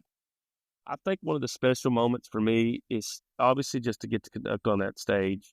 Um, and with the Tenaha band, which I've spent so much time building, and again, a band that even in 2A, you don't expect. If you looked at if you just went and looked at the demographics and the statistics on page, 92% economically disadvantaged. Just so many things there. A 65% at risk 504 and 30% ELLs and all that stuff. But I think one of the special things is that John Young, which was my band director, right, guest conducted at Midwest and is guest conducting at Honor Band. And so that's really special. That's something, that's kind of a bucket list. And you only have a small window. You know what I'm saying? And I hate to be morbid about it, but you only have a small window to get to do something like that. Yeah. And then one of my teachers from the University of Arkansas, the wind band conductor, conducted at Midwest, and that was special too. So I think that's one of the more special things is getting to experience that with my band director. The reason I'm doing this, I would not be a band director today if it wasn't for John Young's. Yeah. Yeah. So, I mean, would you say that he's pretty much been your greatest mentor through everything? Yes. I could always call him, obviously, Dale Stelzer, which still helps in San Saba today, retired from Lubbock Cooper Middle School. And he had just sent me a random email in 2013 when I was still in San Saba and said, hey, do you need any help with like sectionals or whatever? Let me know. And I was like, yes, because I was by myself. I mean, I was the only band director there. And he came and helped, and he was super critical and very firm, but I learned so much from him, and he still helped me when I moved to Tenaha for several years, and now finally he doesn't make the trip over as much. But and then but yes, John Young is obviously my greatest mentor. He is the reason I'm a band director. Yeah, I mean, I understand that. Like my band director is the reason, like a big reason why I became a band director, and like what part of my philosophy is, and like pushing forward in that. What advice would you give to any young band directors? A lot of band directors want to go, or a lot of people graduating from college right now want to go to the metro areas, right? They want to keep living their greatest life. They want to be around the nearest Sam's Club, Walmart, nice restaurants, place to eat, maybe even places to like party clubs or whatever for youthful life. But and I'm different maybe, but I wanted to go and be a head band director right off the bat. And in some cases, that might not be a good idea, right? Because you don't know what you're doing. I mean, let's just be honest. And I think to myself, I probably would have been more successful ultimately in my life and a better band director had I started under a really successful band director as a mentor. But I also think to myself, if I wouldn't have gone to San Saba, would I be where I am today? It's hard work. I lived 35 minutes from the nearest Walmart, which at the time was like devastating. Luckily, I wasn't driven by social life and stuff. And I don't mean that I was like a recluse, but I didn't have to go and do a party scene or whatever. But I'd say that you're not going to know much until you start doing it in the job. Like everybody's like, well, college, this, just don't be surprised when you get to your job and you're the accountant and you're the trip planner and you're the nurse and you're the counselor. Like very little of it has to do whether you know the German six chord or not. Like you need to know how to lead. You know how to motivate kids. I think that's my number one thing I would tell as far as trying to make kids successful. You have to know how to motivate them. what makes them want to do what you have to convince them to do what you are wanting to do, because most of them don't care, right? They just want free food and a trip somewhere. You know what I That's mean? true. Yeah. 95% of them, and then you got the 5% that are like super band nerds. Yeah. But most of them just want to have a good time and they want to work. And a lot of them are doing it because they know you want them to do it, not because they inherently want to do it. So what would you say, what else has helped tenaha be successful other than your teaching and your staff's teaching? 100% the administrative support. 100%.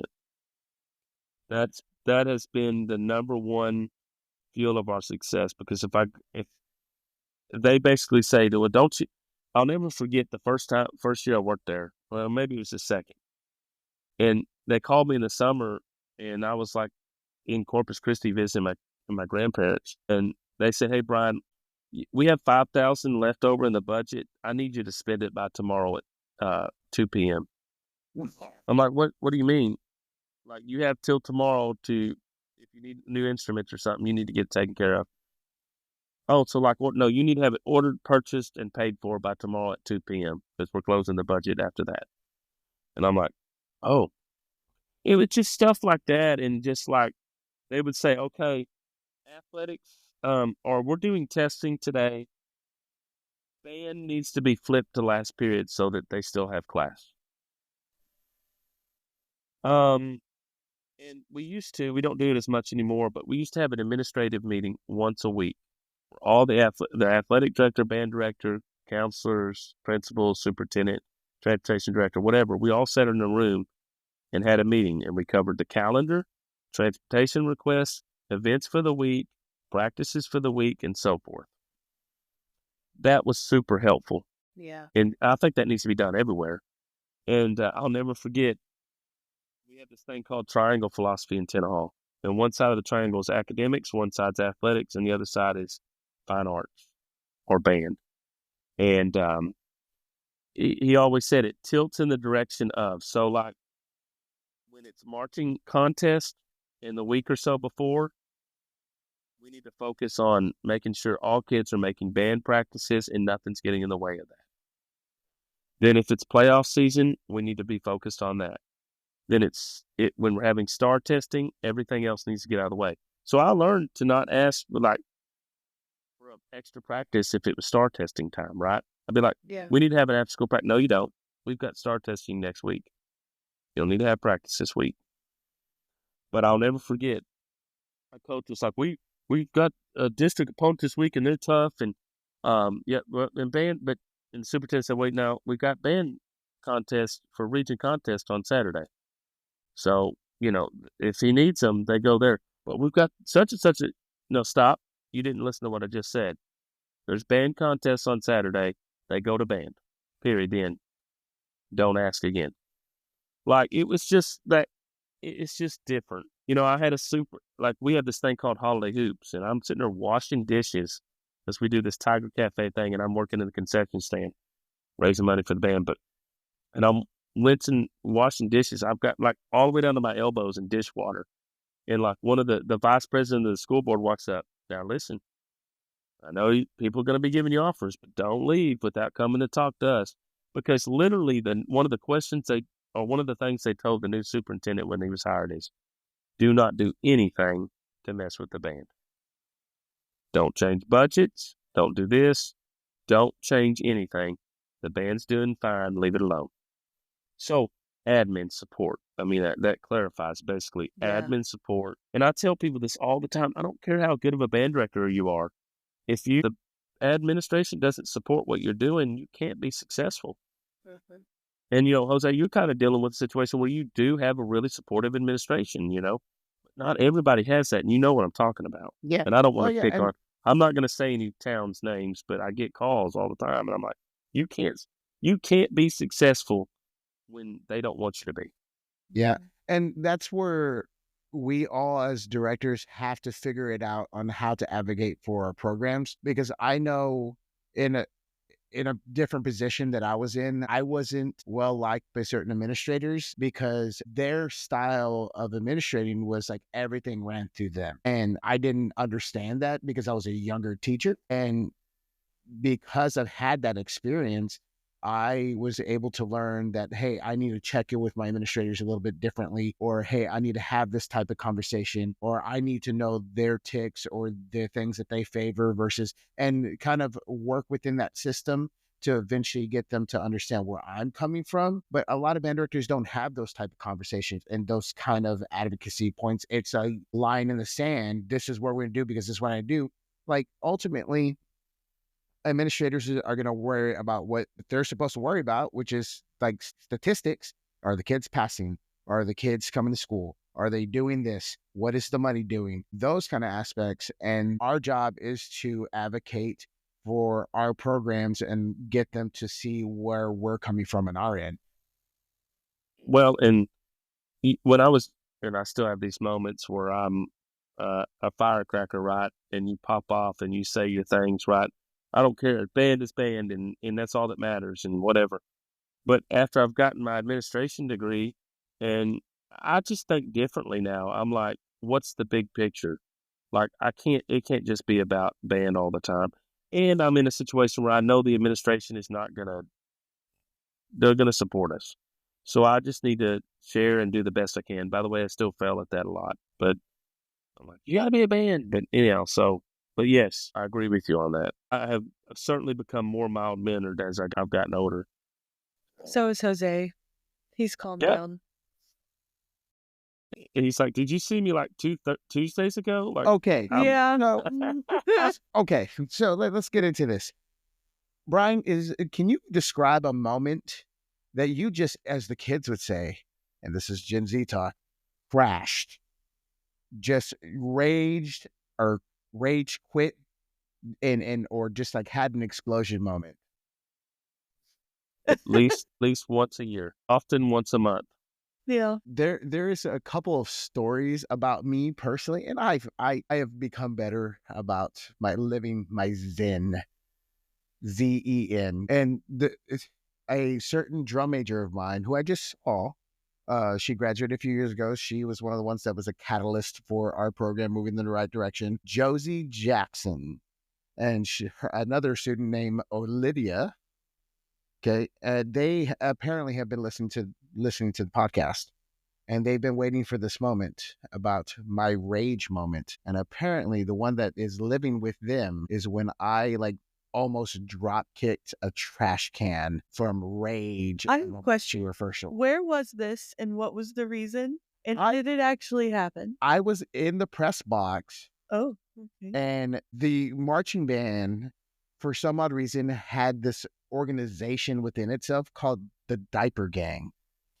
And what they would do is that there was a group of boys who would roll their shorts up to look like diapers. I don't know why. And yet I know I have so many kids just like this, but go ahead. Yeah. So do you want to guess what section it was? The trombones. The trombone section. Of course, the trombone section. So therefore, we're just trying to do a rep, and I'm just getting upset because there's talking on the field, and we're just not executing, and I lose my mind, and I kicked the crud out of this trash can, and I'm pretty sure they saw it from the field level all the way up into the press. Oh, it did happen. It definitely happened. And then there was it wasn't visible though. No, it was from. Did you pull a hamstring? No, I did not. Surprising. Or break a toe. And there's also the story about how I threw a chair one time. I scooted the chair for 5 feet. It's amazing. It goes from scooting to he threw it so far it went out of the band hall and hit a kid in art class. Yeah. Right. And then he went over and pouring the blood into a bottle to drink, Yeah. It really gets crazy. I know at one point I remember jumping up and hitting the roof of a bus one time. I wear a tie to school a lot. And oftentimes I will take that off and throw it, which throwing a tie is sort of like throwing a feather from Forrest Gump. And it just flutters around and softly floats to the ground. It's the most anticlimactic thing ever, but I just can't.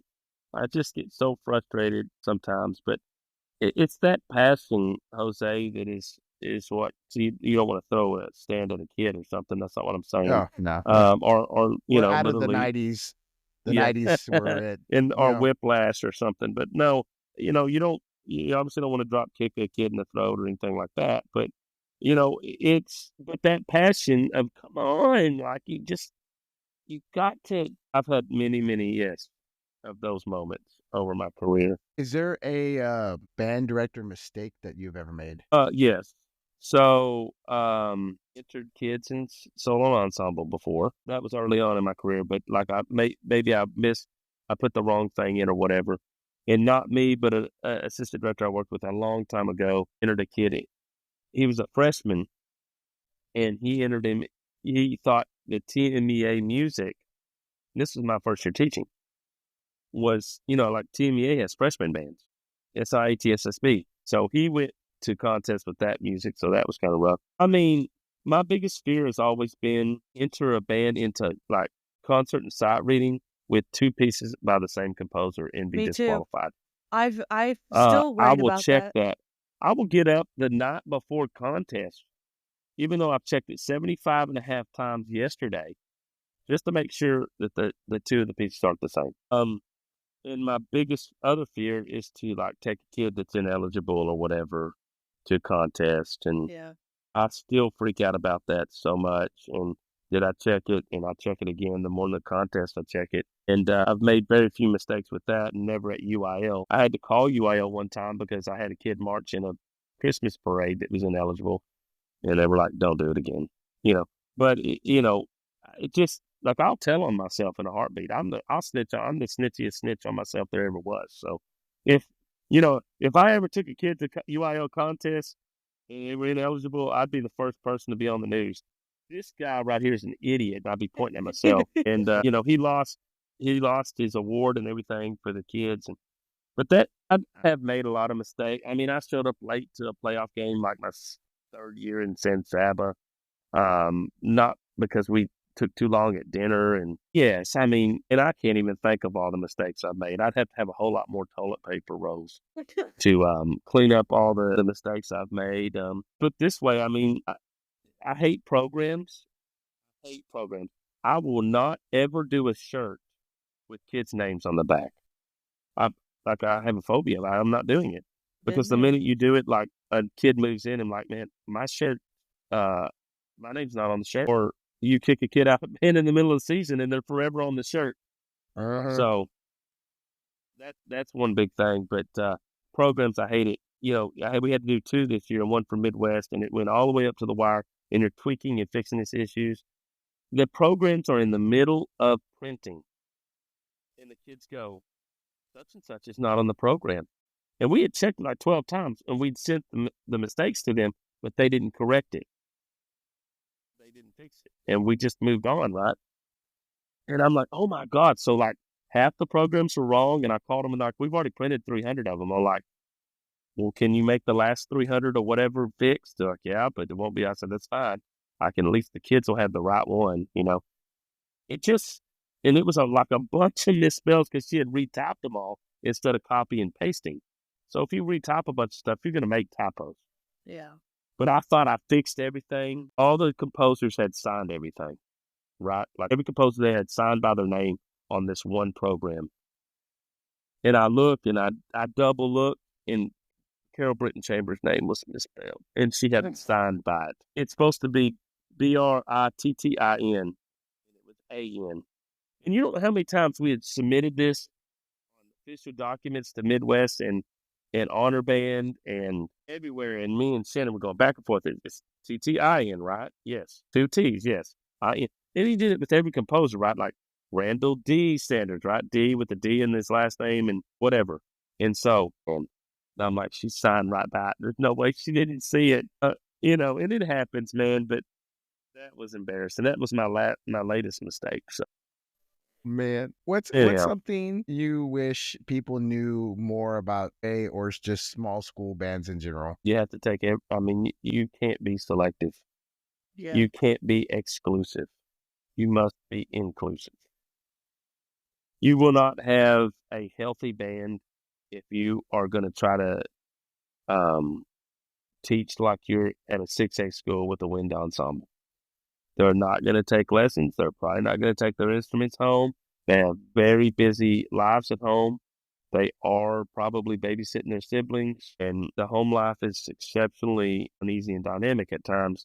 So you just have to be very patient and know that what will work in a large school setting is not going to work in 2A. But you have to be careful not to make too many excuses.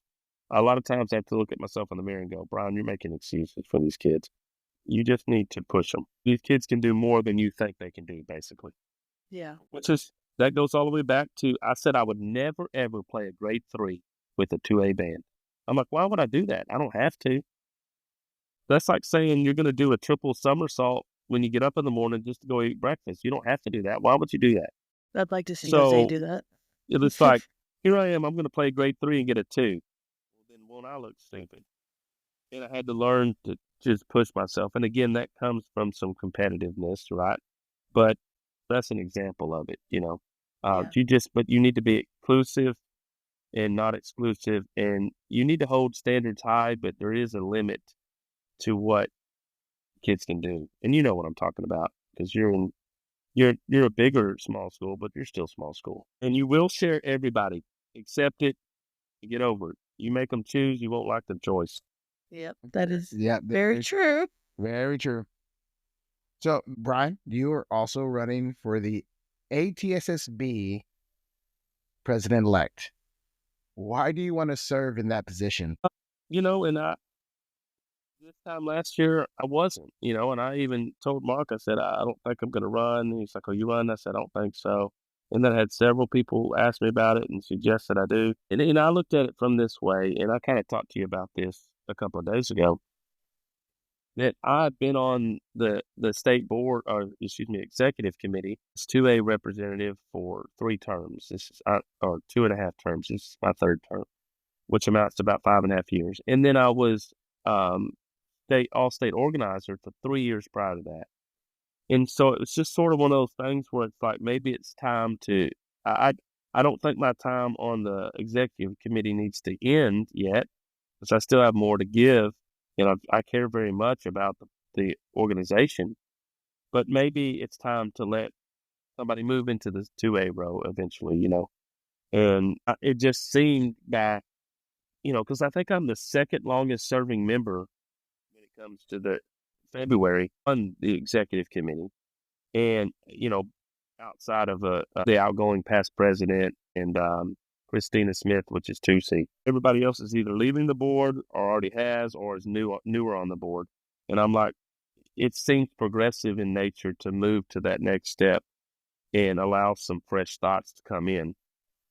But also, I have been in small school my whole life. I have taught in 2A my whole career for 16 years. And I just know my heart is about small schools. I mean, we were the first small school to go to Midwest. I'm advocating for that. I'm pushing it. Now it's opening the door for a lot more people to apply in the small school, which is 650 kids or less in 9 through 12. And that's just hard to do, but I just feel like I'm pushing and making strides that other people weren't expecting to be possible. And I just want to keep doing that for ATSSB, you know? And here's my thing. When people call, I pick the phone up. When people email, I respond. When people text, I respond. I don't say I'm on vacation. I don't say I'm on a boat on outside of a glacier in Alaska. I can't talk right now. I'm going to talk. I'm going to talk to you. I'm going to call you back as soon as I can, barring a rehearsal or a restroom visit or eating. I'm going to pick the phone up. You know what I'm saying? And Mark probably will too. That's not what I'm talking about, but not everybody's willing to do that. Like, and you know what I'm talking about. You call some people sometimes and they don't pick up. They don't call you back. You text them, they don't respond.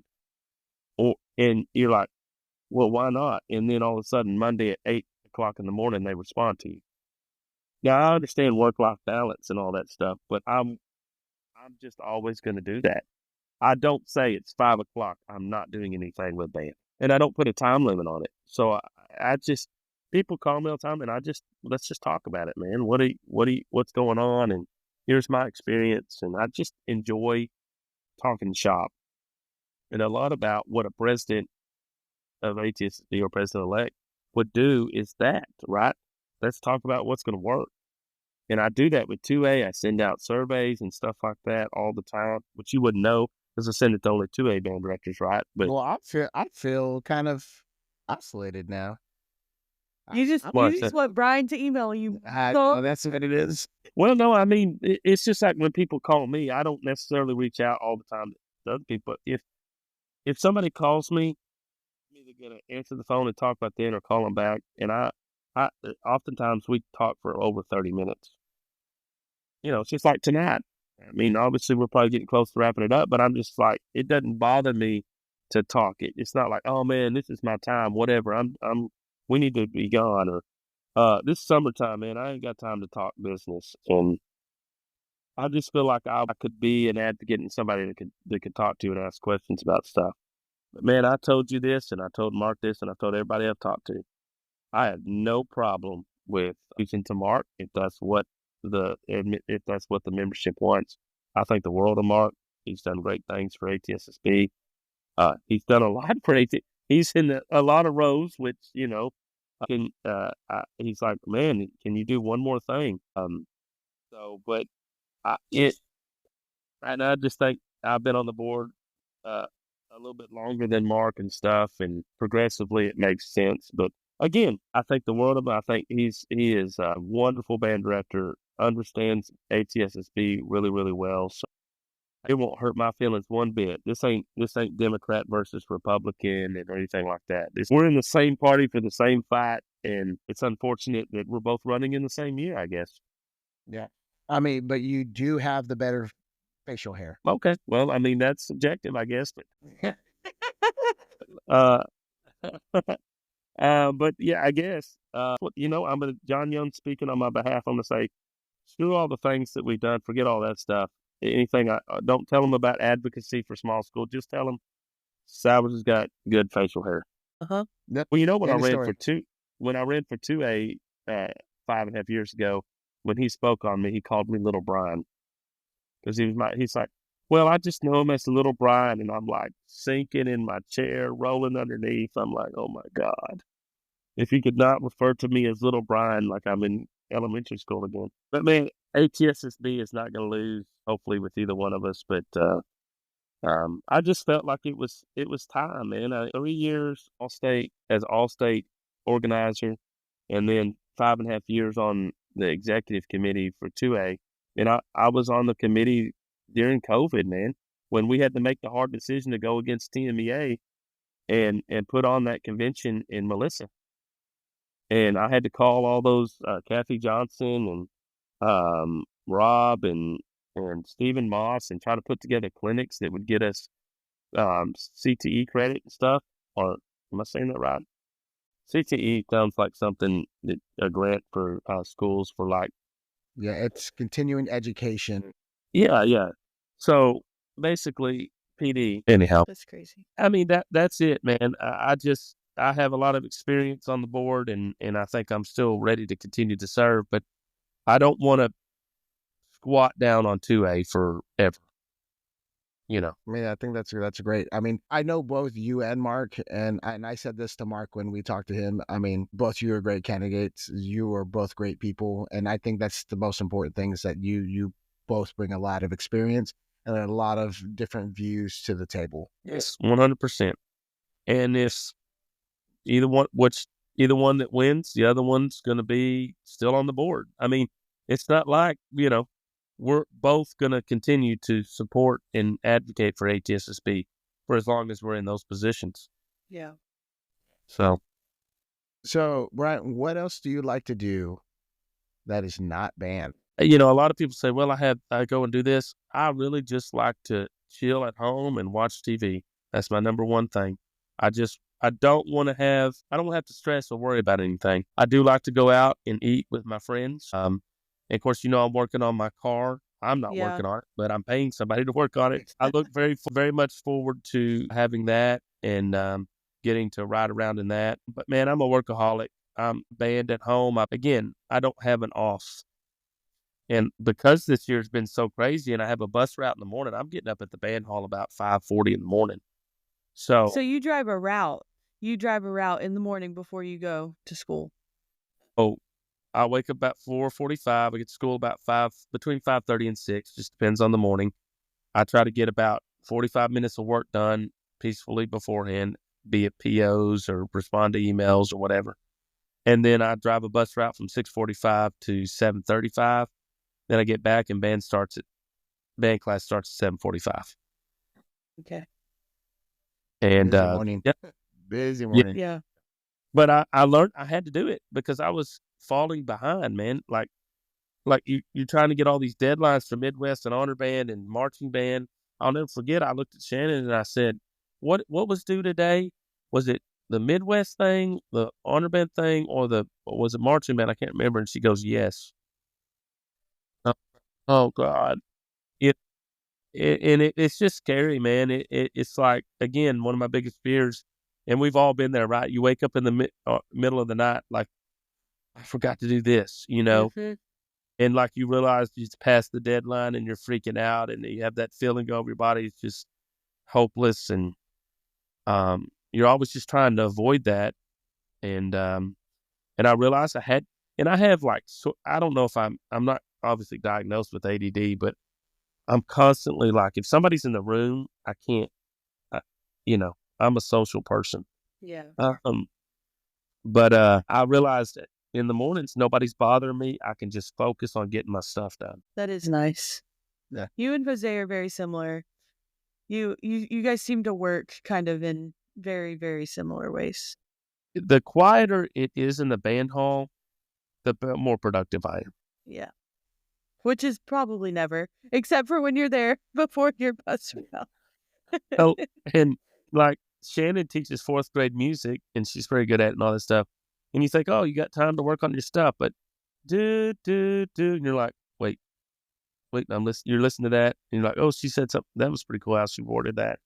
And you're like 5 minutes later and you're like, I'm not supposed to be listening right now. I need to do my POs. Brian's out there with the recorder. And the worst thing about it is you're like, okay, and you do all these POs or you're working on budget stuff or you're responding to emails or you're making phone calls and you're counting money from concessions or fundraiser sales. You're like, all right. And you're like, now I need to go to the admin office and take all this stuff over there. And then the bell rings and you're like, crap. So, and the thing is at 5:40 in the morning, guess what you can't do?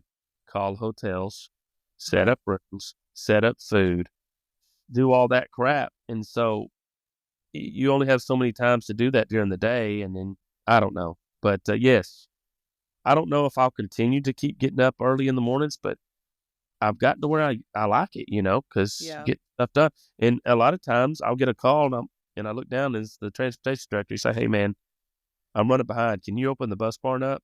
And he knows that I'm going to be there. You know what I'm saying? Yeah. Like, and otherwise, who's going to do that? The bus routes are going to be late. So Yeah. I said, yeah, I'll run down there and get it going. Yeah, that's the short and long of it. What is a guilty pleasure TV show you're watching? I'm sad to say that for a long time I was on My 600 Pound Life. That's a good one. That's a good choice. And the thing is that I'm rooting for them to win. And so if I'm halfway through the episode and they're still giving crap, and when it's about 35 minutes left and they are like just not lost anything, did some of your life. You're like, dude, because you want to see them lose weight. But I like to watch Where They Are Now, the 600 pound now. And I usually am eating Taco Bell while watching it. So that's not good. So right now I'm watching, of course I was real caught up in The Mandalorian and stuff for a while. I'm not really watching too many TV shows right now, but I did start watching Beast Games. Okay. On Amazon Prime. And anyhow, Mr. Beast is real popular. I didn't know that. Now I do. From YouTube.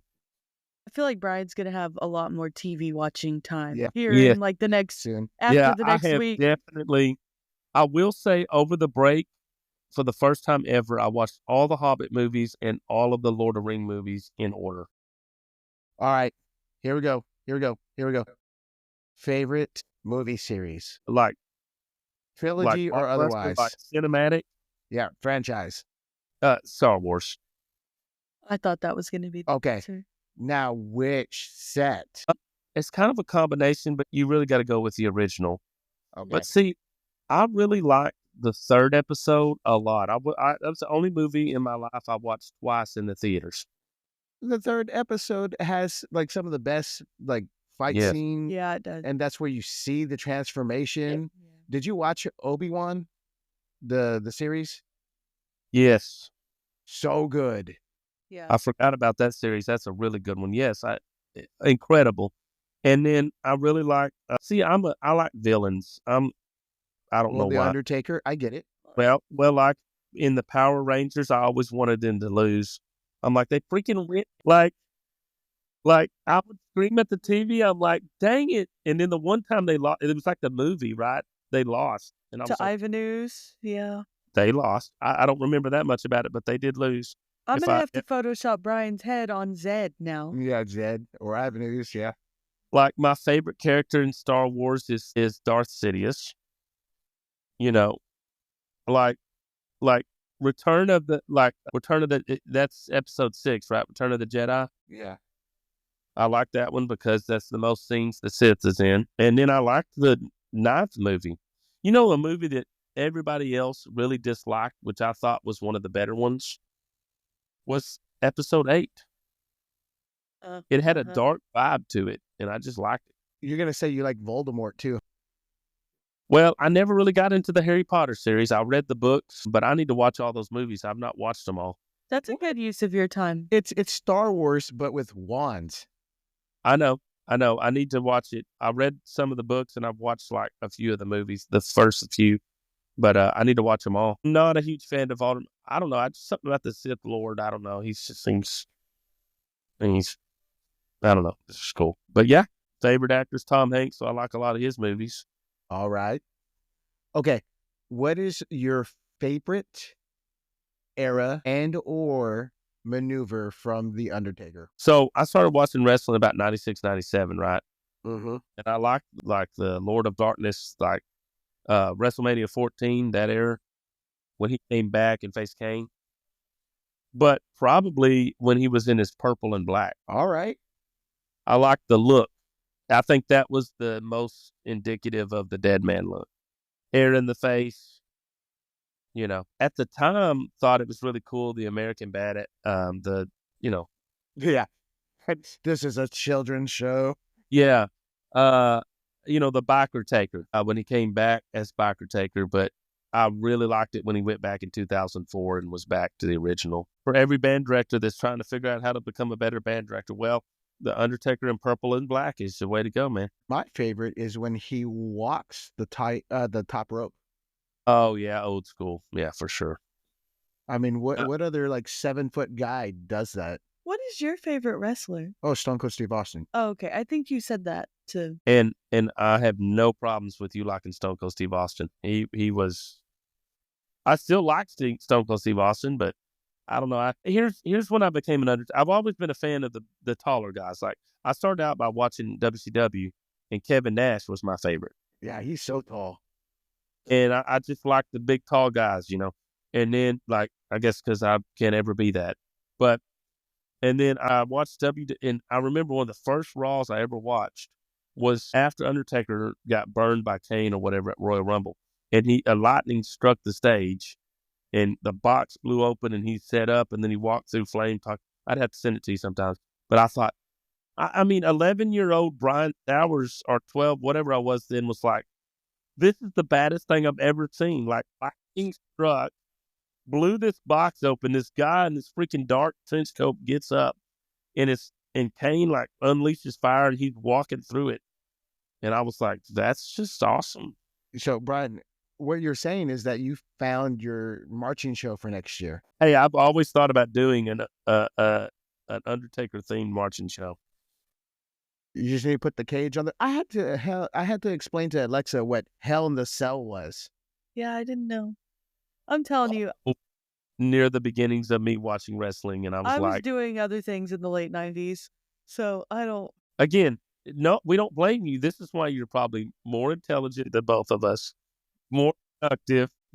Give you every trivia for WWF and and WCW. That was just a thing for that. Wrestling was the thing in the late 90s, especially teenage boys. I mean, my God. I mean, we were all choke slamming each other and giving each other the stunner on trampolines. Many have broken teeth and so forth from wrong move. Those are glorious moments. I think I was in kindergarten when you. Oh man. So. Oh. I think y'all are a little bit younger than me. I think, but no, I'm 39. Oh, we're the same age. You're 39. I'll be 30 in April. Alexa tried to make me 40 earlier this year. When do you turn 40? December. So it's this year. Uh-huh. Mm-hmm. I can't be wrong now. Live last year in 30s. Live it out. You still got 10 months. Yeah. Party hard. 9.5 months. Wayne. Swing. Anyhow. Thing of the 90s. Well, I think that's all I got. Yeah. Thank you, Brian, for talking to us. I enjoyed it. Where can we see you at tmea? February the 14th at 1 p.m. It's a Friday at Lila. Lila Cockrell. 1 p.m. There. All right. And then make sure you are at the ATSSB general meeting. Which is at 2:30? I will literally get done with the concert at 1:50, go down, take people's hands as quick as possible, and then go to CC 214 or 217. Can't remember for the meeting. So that's going to be stressful, but. So we all need to go see Tenaha and Lila Cockrell on Friday afternoon, and then all dash to the ATSSB meeting. Yeah. Awesome. Right. Hey, thank you for this, and yeah, I look forward to hearing the other episodes. I'm about halfway through John's. Of course, Mark's is not posted yet, and I need to go listen to Jesus. I think a lot of Jesus, what he's doing in that. You want to talk about tough? Yeah. 1A. Yeah. Well, that's where the question, is there a Dairy Queen there? There is a Dairy Queen in Cross Plains. Wow. Yeah. He's lucky. I know. I heard his high school band, which I knew it was good. I heard his middle school band. I judged this past year in that region, and I heard his middle school band. I was like, wow. Like a 1A middle school band. Like it was solid. Yeah. Really good. He does good stuff. But I'm going to go listen to other episodes of the podcast, but I just appreciate y'all putting this on. It's fun for people to get to hear, people aren't just sticking the muds, They actually are wanting to be wrestlers and stuff. So yeah, we all aspire to something. Well, that's all for this time on Band Yap. We'll see you next time. Bye. We out.